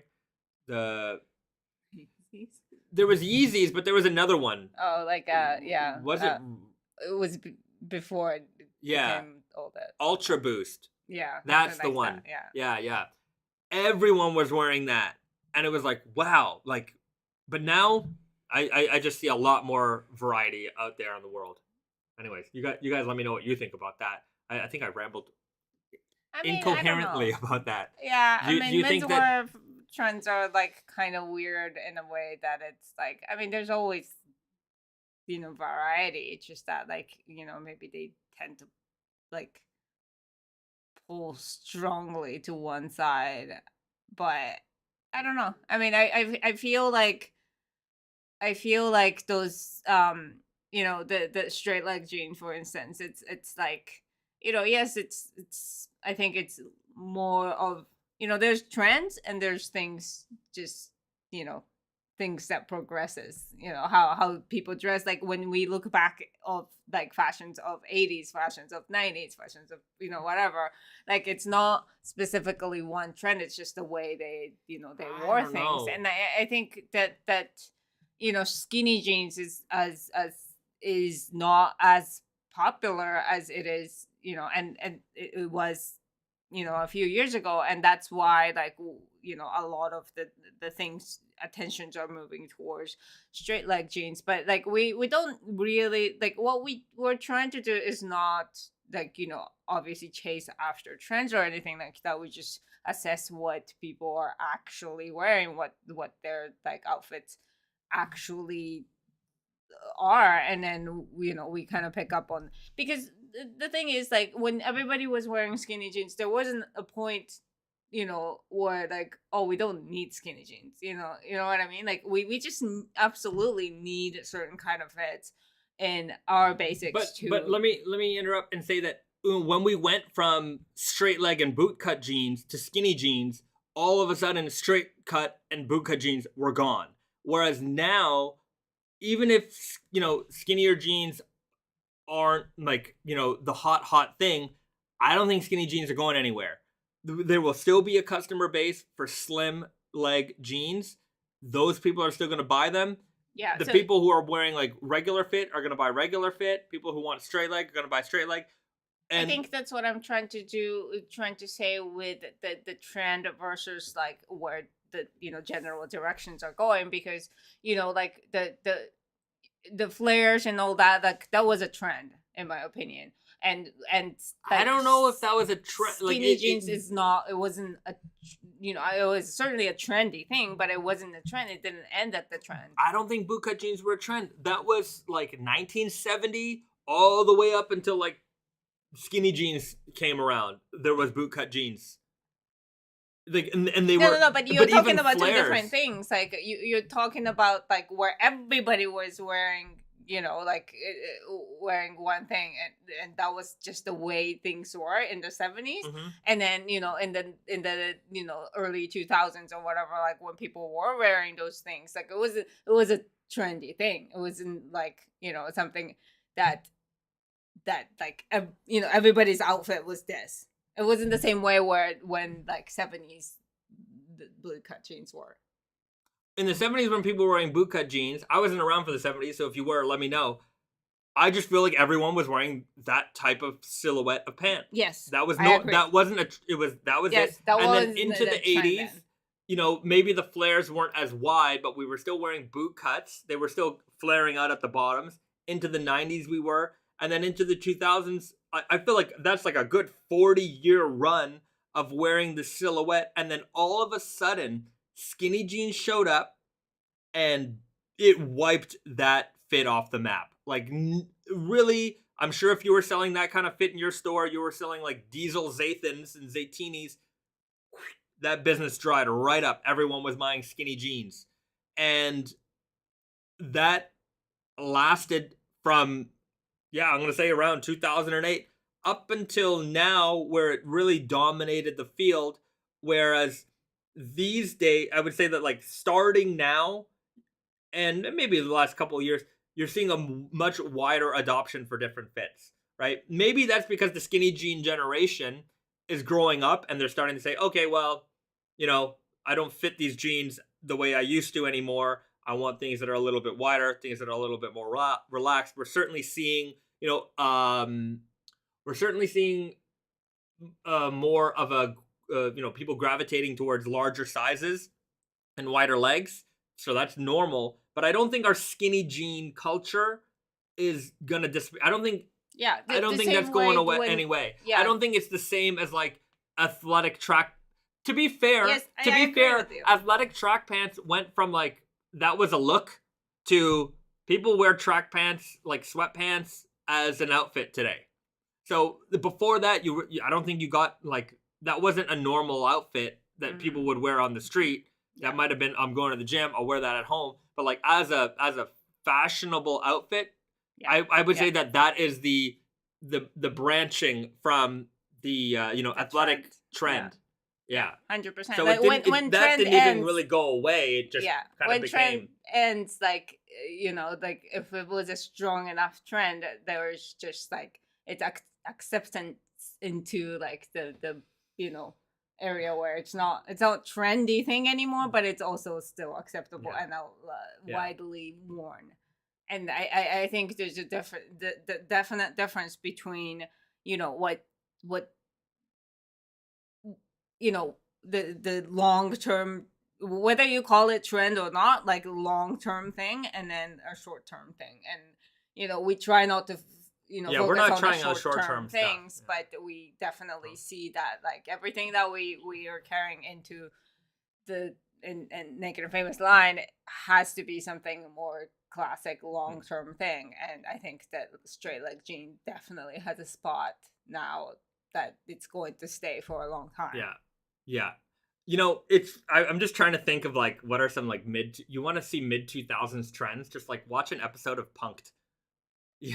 Like long sleeve t-shirt, short sleeve t-shirt on top, blazer, sideways baseball trucker cap, ripped torn up jeans. That was a look. That was every dude for a long time. That's just trends. Anyways, I just remember that. Stacy Shepherd 11, weren't skinny jeans bug in the mid late 60s? London mods look aren't fits cyclical at the end of the day. Some looks are cyclical. Some looks die. I mean, we never got to see the flare really come back. They, the way you see flares in the 60s and the 70s, it might have, people wore bootcut jeans, but the men's flare as a very regular, like very, very regular jean, that never really came back. I own like our Groovy Guy is based on that. It's certainly not our bestseller. I know we have fans of it out there. I think it looks cool. You see a little bit of it up in high fashion land, but I think in high fashion land, some of what is made is just for the wearers of it to be like, well, I could pull this off.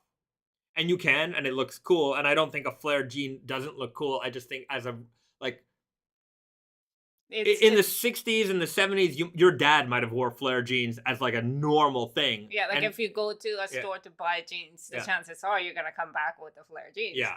Whether you like it or not, it's just the way things are. I think it was kind of similar situation in earlier this decade or last decade where with skinny jeans. Like whether you like it or not, your options are more in skinny than compared to like regular fit. The Raven, God, I think early 2000s trends were really the worst in my opinion. I think you feel that because depending on your generation, you lived through it, and now like you feel like that was horrible. I think that was the case with the 90s for a lot of us, and it's like, oh, that's the worst, and or 80s even, like the older generation. We used to make fun of these 80s haircuts, and now I look on these 80s haircuts, and I'm like, it's great. They look cool. Like they look cool. Like these guys with these mustaches, and like these guys look cool. The girls look cool. Yeah. Everyone, and like I can even look back at like early 2000s because I was a young man, and I probably partaked in some of those trends myself, and maybe a few years out of it, you look back, you're like, oh, it's terrible. But like once you're a little bit older, you come back around with nostalgia glasses. It's kind of like listening to like some of the cheesy music that like when it was on the radio, you're like, oh, it's terrible. But now when you listen back on it, you're like, oh yeah. And it's not about the music; it's most about like that's the time. Like you just kind of feel like. So I guess it's a little bit different. I've gotten to the point where I don't hate on trends so much. I kind of just appreciate them for what they are. The mid 2000s had there was a lot of fun, I think, in the mid 2000s with what was going on. You had a lot of colorful stuff. You had like the Juicy Coutures, and not that I was a Von Dutch wearing guy or like Ed Hardy, I think I could summarize the mid 2000s fashion as party, fun, and maybe a little bit of broiness. That Jersey Shore kind of style was very popular. Whereas, and then like the early 2000s was kind of like the early parts of any decade you're just kind of hanging on to like the end of the original, the decade that you're coming out of and going into. And you had like that hipster moment where it was like, thick glasses and flannels and like everyone kind of wanted to dress like a nerd and bow ties. And then that kind of evolved, I don't know where we are right. I don't know what the trend is now, but it's very interesting to like live through a certain time and then like you look back after and then just kind of define it in a way that with the retrospect. And that's just I think it's like now I think as a society we're starting to look at 90s as like, oh, that like that was an iconic things, but like I think living through the 90s it wasn't iconic then. It's just like everybody was the 90s is also hard to summarize because a lot of people when you look back in like 90s nostalgia, they mix kind of 80s and they mix the 90s. They mix because like I said, the decades really, it's not like 1990 to 1999 was the 90s. I would say that the 90s was really like 95 to like 2004. Like that's when you had that 90s spirit. And like the 80s was really like 85 to like, the early 90s. But that's what we call it looking back because nothing happens and actually this year's over, so you're gonna have to start a new thing next year. So it's like that has to happen only like after a certain amount of time has passed and we all collectively as a society look back on something and say that decade was about this. Like we define it as like the time pass. White Lightning, aka Aqua. I think Gorpcore now. Yeah, Gorpcore is part of it, like that or Gorecore, but like there's like Normcore. So there's a lot of this. There's a lot of like average, what we would have considered average fits to just be like, oh, that's a good fit now. And I'm like, it's like how Seinfeld became. Like if I watch Seinfeld every day, and like. The more I watch Seinfeld, I'm like, everything in this episode is what is hot right now. Right. And it's all normal stuff. Yeah, and back then it was normal, and there was a time that it was just like, oh, this looks awful. Yeah. And then we're coming back around to like, oh, this is, it's kind of fits our vibes today. Yeah. Which is really interesting. Yeah. Chance Landerson, skinny jeans have been in since Bob Dylan wore them in '65 Newport Folk Festival. Yeah, you know what? But very differently, I would say. Like, people wear their jeans tight, like especially in in the '80s. People wore their jeans tight. Also because there wasn't stretch, and if you wanted like the fit, there was those kind of looks where like mom was on the bed, trying to struggle to get her jeans up. But also people were skinny. I think that's also part of it. There's probably less sugar in the food back then, so people were certainly a lot skinnier. But like the modern skinny jean trend that came in the 2000s, from working on the denim floor, working in the jean store at the time, everything we had was boot cut and straight legs. I was selling a jean from Hugo Boss called the Alabama, and that was one of our best. You can imagine what that fit was. It was like an 80s tapered leg jean. Like, I wouldn't say in a cool way, but high, wide, like kind of aggressive taper. Like, it sounds like the easy guy, but it was big everywhere. It was just big everywhere. And so we had a lot of jeans like that, and then we had like 7 bootcut jeans and straight leg jeans that came in, and that was the norm. And when skinny jeans showed up, I remember we had these cheap Mondays. They were the first skinny jeans that showed up in the store, and me and my buddies, we put them on, and we were like, "What on earth are these things?" We're like, we can't sell these. Nobody's gonna buy them.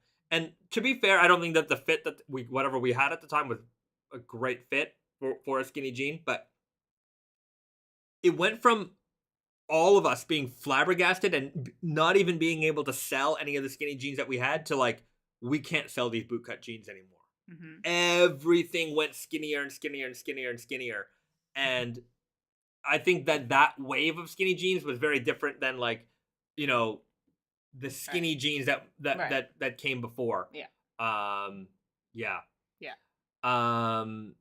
I could be wrong. I could do a little more research in that. But I think that the 2000s wave of skinny jeans is different from wearing 100%. Fitted jeans and tighter jeans from earlier.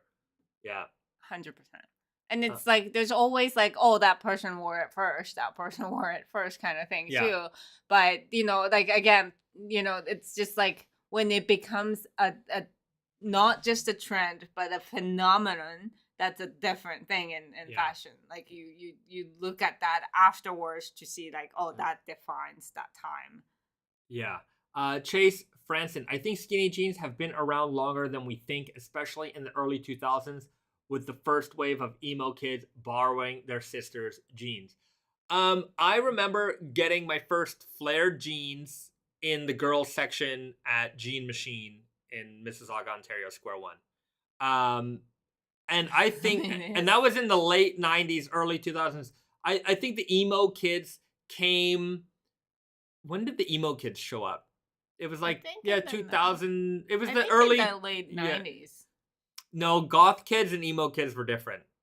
The emo kids were a lot different than the goth kids, and the goth kids were wearing wide jeans. They weren't wearing skinny jeans. We didn't have skinny jeans when I was in high school. We really didn't. And I got out of high school 2000, 99, something like that. And then when I was working the denim floor, it was probably like 2004, 2005 when those skinny jeans really started to show up. That's probably around emo era. Let me tell you, I was a little older than that. Than what are the emo bands? My Chemical Romance and I'm trying to think. Anyways, I didn't get into that too much, but that was a big thing. That was a big trend as well.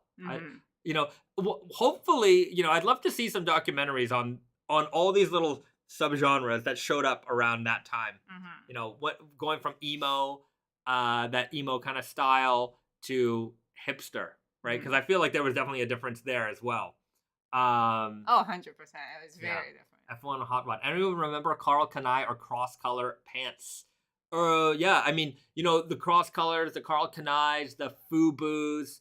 What else was there? You know what? In Canada, we had a lot of like. There was a Urban Behavior that was a big mall chain store, and they had their own versions of all of those brands. And yeah, what was Fubu was the FB. There was, I feel like there was anyways, they had their own version of like Fubu with it might have had a dog or something on it, and very very popular in my neighborhood. Like in like where I grew up, like everybody was wearing like the Urban Behavior version of all these clothes. Urban Planet, Urban Behavior, one of these stores. What else? Somebody mentioned Jinko jeans. Again, I never owned a pair of Jinkos by brand, but because I shopped at the mall and I didn't know. Yeah, I didn't know Jinko style. was a brand, but the style, like the Raver pant, I wore those. I bought those at Randy River. There was a mall store that I used to buy my Raver clothes at. And I used to go to Pacific Mall in Markham, Ontario, to go buy like Raver clothes too, and Queen Street. I used to shop on Queen there as well. But yeah, I used to have, dude, they were like floor sweepers. It was like wearing 2 skirts on my legs. Pretty hilarious stuff. But yeah, I mean, there's such an evolution of jeans. And like we're never gonna see every time like, oh yeah, Jinko jeans are back, and like these wildlife, like, they're never ever coming back, ever. You can mark my words, those will never come back. Even Raver Guy, I mean, we made them. It was April Fools. We made them and we actually sold a few. But as a like regular part of people's lives, no. Like if you wear it as a statement piece, okay. But the way that fit was everywhere was incredible, unbelievable. I'm sure, like, I was a teenager in Mississauga, Ontario, Toronto. Like when you went downtown, when you went to wherever you went, you saw a group of teenagers dressed like that. They were everywhere. Like what is the equivalent of that in another time? I don't know. Yeah, it's like punks or punk, but like punks and rockers, like, I growing up, I guess punks might have been that was a different scene, but like there would always be a group of punks like somewhere. Yeah. Punks haven't gone away. They're still around. They are still around. Yeah. So that's kind of different in a way that there's still a style. Like, you're not going to be looked at differently now. There was another, I don't know if this was popular outside of Canada, but we had a brand called Mod Robes. And they were like scrub pants that were fashionable. And the ravers all wore, like, as like Jinkos are like iconic, I guess, in that scene and that style. But in Canada, especially in Ontario, I don't know about where anywhere else, there was a brand called Mod Robes that was everywhere. Everybody wore them. It was crazy. Like you get like bright blue, bright orange, like all these bright colored pants, and they were just scrub pants. And they were another very popular raver article of clothing. You know what I wonder? Like, the rise of jeans have gone up, going up, and it's normal to have high rise now. But at some point, it's gonna come back down again. I already see like people wearing lower like rise things in general, especially jeans. I wonder for the guys though. For the girls, I can see the rises going down again, just as fashion trends change. Sorry, let me finish my thought. So, when that happens, do you think it comes back with that like whale tail level of like? Only if a very famous celebrity makes it popular. Or is it like just going to be like lower rise is normal, but not like that? Because we're still gonna find the whale tail. Whale tail. I mean, the Christina Aguilera, Britney Spears era. Like, I remember when I was working in the ladies department, jeans, we had these diesel jeans with like the most ridiculous low rise. I'm talking like, the zipper went up like Like Right, it was like, right. why is there even a zipper on Right, these? yes. It was amazing how low those rises got. Yes. I don't want. I have a gross story. Maybe I shouldn't say it. I think we all heard it actually. Huh? We all heard it actually. Okay, good. I'm Yeah. not gonna repeat it. But sometimes you see too much. Yeah. Sometimes you see too much, and yeah, will that become? And will that be a set? Is my question. You know, or like will we just embrace the lower rise as like a regular, like lower rise, nothing else attached to it? You know. Dirk Diggler, the cholo look is pretty popular here on Okinawa with the Japanese youth, specifically in American Village. Mhm, yeah. Really? I mean, I can see that. Yeah. Yeah. That's interesting. F1 Hot Rod. Sorry, I will never accept mom jeans cut. Women's jeans should be low cut. I disagree, but we can agree to never disagree. accept mom jeans cut. Like high rise, you mean? I think that's what he means. You know, everything we make nowadays Yeah, is high, high rise. yeah. I don't think we can sell a lower rise jeans. I think low rise and raw denim don't necessarily go It together. really doesn't. Yeah. And I mean, it's like, but it's also, you know, like you don't ever see like, okay, like you see like lower rise coming back, as in like, you know, some kids are wearing it low with, you know, midriff showing and all of that, but like not in like. Yeah, I've seen young people. Like that's not what we sell our you know, $200 jeans to. I've seen young people here in Tokyo with that look. Like sometimes I see the young kids here, and I'm just like, man, they look like how we used to dress. Like it's pretty impressive now. I think in Japan, fashion is way more versatile than America. It's the trend. Every kind of trends exist, and they don't look out of place really, because it's not like. Because I think you see that in America, it's gonna look out of place because that's not how the trends are. Whereas like here, it's like everybody's there's a lot of different trends. Yeah. Chase Landsman writes, I find your guys' men's jeans have low rises compared to the Wranglers and 501s I am used to. Maybe I don't find our rises to be particularly low. Mid to high is pretty much where everything is these days.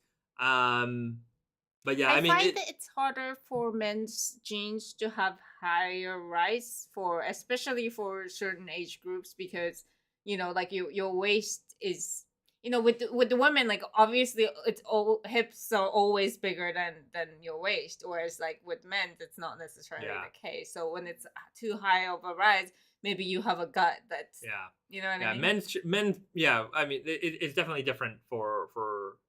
Anyways, for men's and ladies fits. But yeah, I don't think we're not as high as some like brands. Some brands certainly have much higher rises, but I don't find that we're in the you know, we're certainly not low. I don't think that we're in the low rise category. And we've been creeping up the rises. All the rises have been creeping up over the years too. F1 Hot Rod, I don't think Naked and Famous rise is low. I don't know why people say that. I have had several pairs of weird guys, and they are not low. I've had a free note jean, and they are no higher. Right. Early Naked and Famous denim days, I would say that like our rises were much lower than they are now, but they were kind of with what was acceptable, kind of in the you know, what was selling. But yeah, we've certainly creeped them up over the years. I think where we're at right now is kind of a very happy, I would say, mid ground, where we're certainly not like the highest, but we're not in any way. I don't think that we're low, right? Like I don't think we would confuse us as a low rise jean. Chase, you know, I'm just used to cowboy jeans. They go up to my belly button almost. Like if you're used to much higher rises, then certainly we're going to feel lower to you. But I think in general, like if you compare us to like what else is out there in the world in our realm, that you wouldn't find us to be, you know, any lower than that.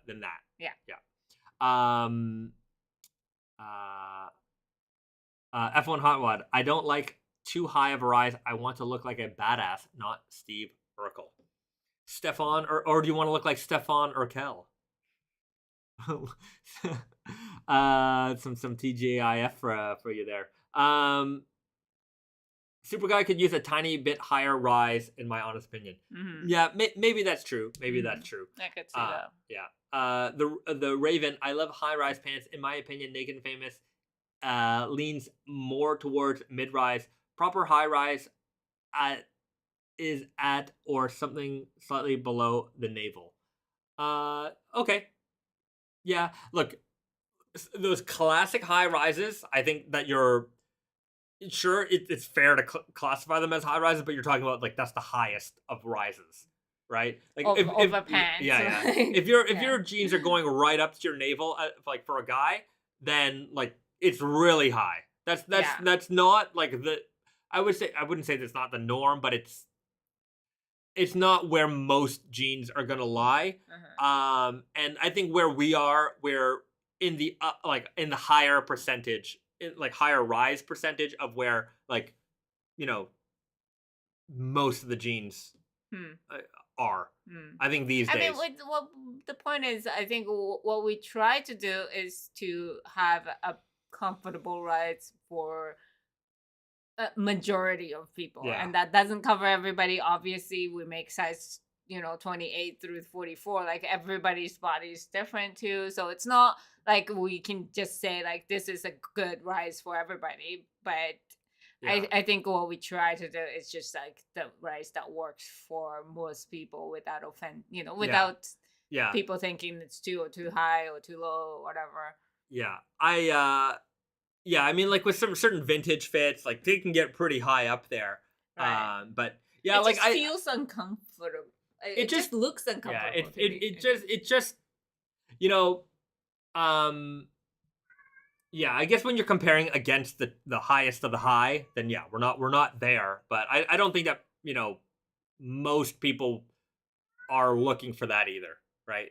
But yeah, we've certainly moved away from like the low mid to like the mid high. Low mid high. Okay. We want wider pocket openings, please. Thanks. Yeah, the wider pockets, I mean, it can also depend on your size. Like if you're wearing your jeans, like some people have like, I've certainly heard that, like when you have issues like getting your hands in the pockets. Like I don't really have that problem because when I size my jeans, I also size it so that I have a little bit more room. Wider as in wide here? Like open up to like... No, some people have a hard time getting their hand in the pocket, I feel. And sometimes it's like, that's because your jeans are like really slim. I don't know if that's your situation, but I've certainly seen, like someone will send me a photo and say, oh yeah, like, I'm having trouble with the pockets. I'm like, your jeans are painted on. Like they're really, I'm like, that's why. Yeah, I mean, there's not much room to make it wider for most sizes, unless you're talking about like really bigger sizes. There's only so much you can make it wide because it has to go end at the side seam and it has to begin somewhere next to the zipper. So it's I hear you. Sometimes it could be a sizing thing. So maybe that might be some advice I can help you there. Okay. All right, we should maybe we're gonna leave it there. That's been a fun chat about I'm gonna do a little bit of research on just kind of jean trends over the years and see what I can dig up about that. I also want to look up. I want to learn a little bit more about the wave of trends from like the late 90s to the early 2000s, and see. You get a better picture of how we evolved from super wide raver pants to skinny we went from super ultra wide say 1999 super ultra wide raver pants to the skinniest jeans possible in 10 years. How the heck did that happen? And both of them were like. But it's not like raver pants was what like everybody was wearing. But it wasn't like everyone was wearing. Let me put it to you this: in the late 90s, at the very least, everyone was wearing baggy jeans. There was like in my school, nobody wore a skinny. If you could see the silhouette of your leg, your jeans were the wrong size. everybody's jeans were way too big for them. That scene from Clueless where, you know, the girls were like, this is how the boys are dressing. Yeah. All of our pants looked like that.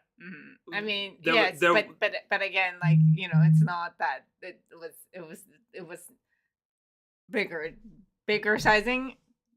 As you're comparing the extremes of. But okay, even then, if I'm comparing the extreme of a raver pant to the skinny jean, fine. Let's get rid of the extreme. Let's just say what the norm was with baggy jeans. Baggy jeans were absolutely the norm. Just, you know, there's like those memes of like Michael Jordan wearing jeans. I'm like, yeah, but like he wasn't making a fashion statement. He was just like, these are the jeans that everyone wears, and I'm just an enormous man, so they look even more enormous on me. But like everyone wore giant baggy jeans. That was just the way it was. And we went from the same guy, me, who was wearing those. Within 10 years, I was wearing jeans where you could make out the date on a dime on, you know, in my pocket. Trend is a weird thing. Yeah. Yeah, no one wore anything close to skinny in the 90s, all relaxed fit. I was mostly wearing 501s in the late 90s, early 2000s. F1 Hot Rod, I implore you to just look at any country male singer in the 90s and you would not say that. Or they might have been wearing tight jeans. Yeah, they might, but, well, that's a different look, I guess. I would cut them vertically about an inch on the inseams so they would fit over my sneakers. Right on. Well, anyhow, I'm sure we have a lot of. I gotta dig up some photos if I can. Some embarrassing Bezad photos with super wide leg pants. Okay, you know, we're gonna leave the chat there. We got snack time today. Oh yeah. We found something cool. No movie time today, but we didn't even show a Jean today. We didn't even show a Jean today. It's okay. We're gonna get into snack time today because we had a lot of fun denim conversations. We've got special Christmas. It seemed like Christmas because they look like holiday packaging. Does it say anything Merry Christmas there or anything? No. It just says limited time. It's a potato chips with fancy chocolate. Fancy chocolate potato chips in the bag from our good friends at Calbee, but they do kind of look festive-y. You know, they got the little sparkles and stuff in there. And then they use a fancy French salt. French salt. Okay, so we're gonna give these a try. You know, November's here. Christmas is here officially in my brain. So this is the kickoff to my holiday season. Okay, take a look inside that bag. Doesn't look appealing. There's also like 5 chips in there. It's mostly air. Smells all right. It smells like chocolate. It doesn't smell like potato chips so much. Yeah. There's... I like that it's not covered. You know, sometimes they dip the whole thing and it's too much. What do we think? Bag versus reality? Well, yours looks perfect. Mine's actually yours looks really... And it's only on one side. Yeah. Yeah, like you get... I guess it would be hard to get it on 2 sides. Hold on, I'm gonna take out a better chip because I think they actually... Look at that. That actually looks... Have you seen a more perfect like bag to chip representation? Even this, I think that's the picture they used. This particular chip, it's exactly the same size. Like it is. This is the most accurate. Look at that. Look at it. It is. It even lines up pretty good. Yes. Unbelievable. I can't believe it. Person who's doing it. So there you have it. That's the Calbee. Let's try it.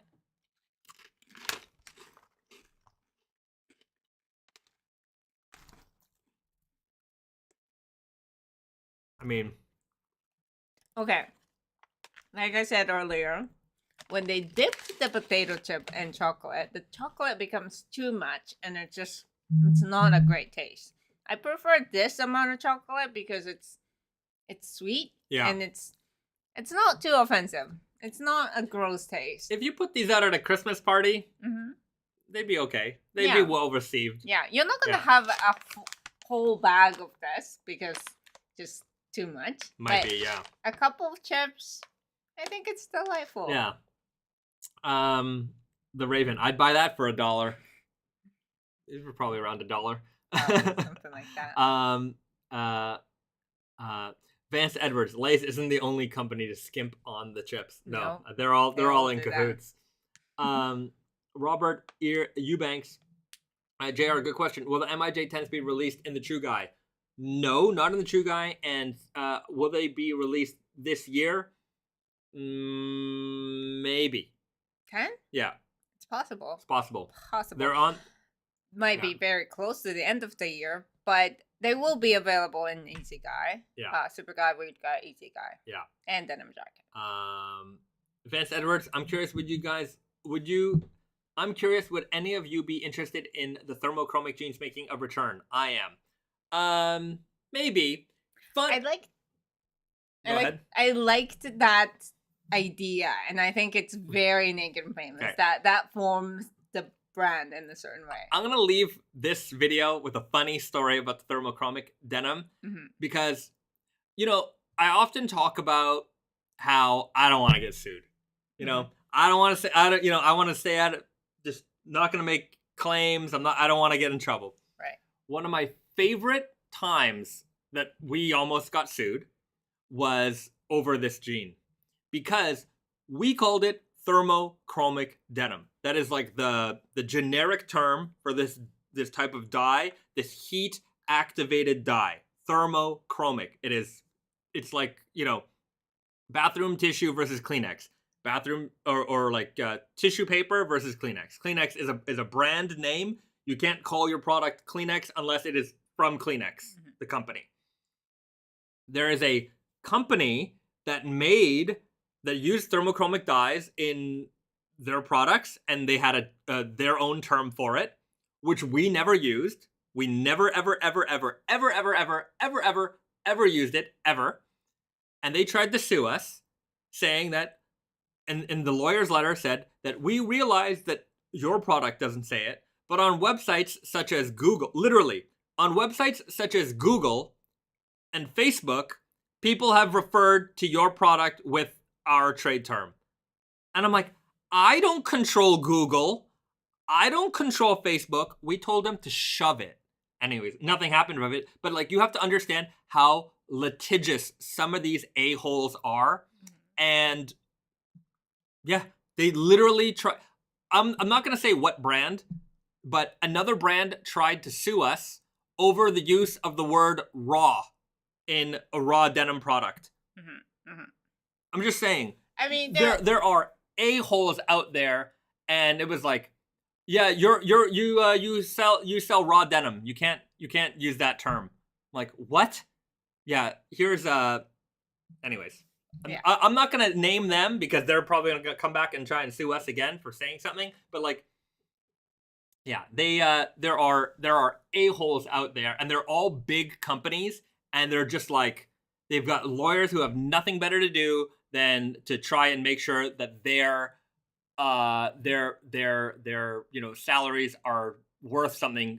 We need to go and sue people left and right. They probably have had enough lawsuits that are legitimate, wrong use kind of things, and then you hire that person, and it's like, okay, like this month I have nothing to fight, then I'm gonna have to find a thing to do. Yeah. It's one of those things. Somebody on Facebook once said something about your company, and we're gonna sue you because somebody else said something about you. I'm like, what are you talking about? I was reading about another company's like use of like a generic term turned into a brand name kind of thing, and then I saw like a whole lawsuit like log of that brand being sued because they used the somewhat generic term in their brand name, and then the other companies are like, now we can't use this name because of you guys. Right. Like, that just doesn't make any sense. But it's like all of that, it just comes down to like these little example that nobody ever read it. Like nobody cares about this. Okay, one last bit about the rant, about the company that tried to sue us for using the raw denim term. They were suing another company because they felt that other company had ripped off one of their designs, and a friend of mine was hired as an expert to testify against that company. So basically the company that was being sued hired him to be like, we didn't rip off your design. This design has been in the public sphere. It was like a cargo pant or something like that, like a military style pant, has been in the public sphere for like 200 years. You didn't invent this. In fact, you copied it from them. So like, I think we just talked about this like last week anyways, or something. And they lost that, but it's like, this is how crazy some of these things are. So, you know, sometimes, you know, if you maybe a brand name might slip out, you know, I'm not saying, you know, but basically my aim is to never, you know, say a name of a company, and, you know, I'm never going to put them on blast directly because I don't want to get sued. But anyways, I can tell you the story and you can understand how, in general, these things happen. But yeah.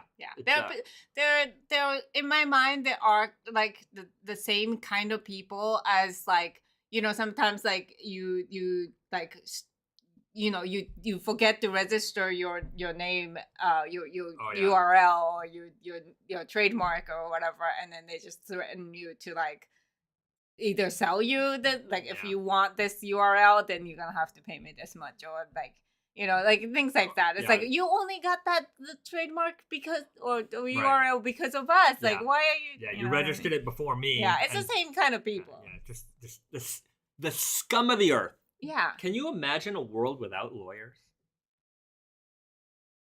Lionel Hutz. I don't know. Lionel Hutz. I don't know. The Simpsons fans out here will get that reference. Oh. Anyways, we're gonna leave it there. Some fun end rants for you guys. I knew you guys needed some angry Bayzat in there. We'll leave it there. Everybody, thanks so much for tuning in to another weekly live stream. Great success to everyone. Round of applause to you guys. We will see you again next Friday, 7 p.m. Eastern. You know, just, you know, daylight savings or whatever, however way it works. It's gonna kick into, for many of your areas, 1 hour later for us. Be 1 hour later for us. Instead of 8 a.m., it'll be 9 a.m. our time, but it'll still be 7 p.m. Eastern always. So we'll leave it there. Have a great weekend. Do nice something for somebody. English me speak good. Get yourself a bag of chips. Enjoy them. And tell your mother you love her. And you can make this at your home too with regular potato chips. All right, let us know how it goes. All right. Goodbye, everyone. Good night, and we'll see you next time. Thanks, guys. Thanks, guys.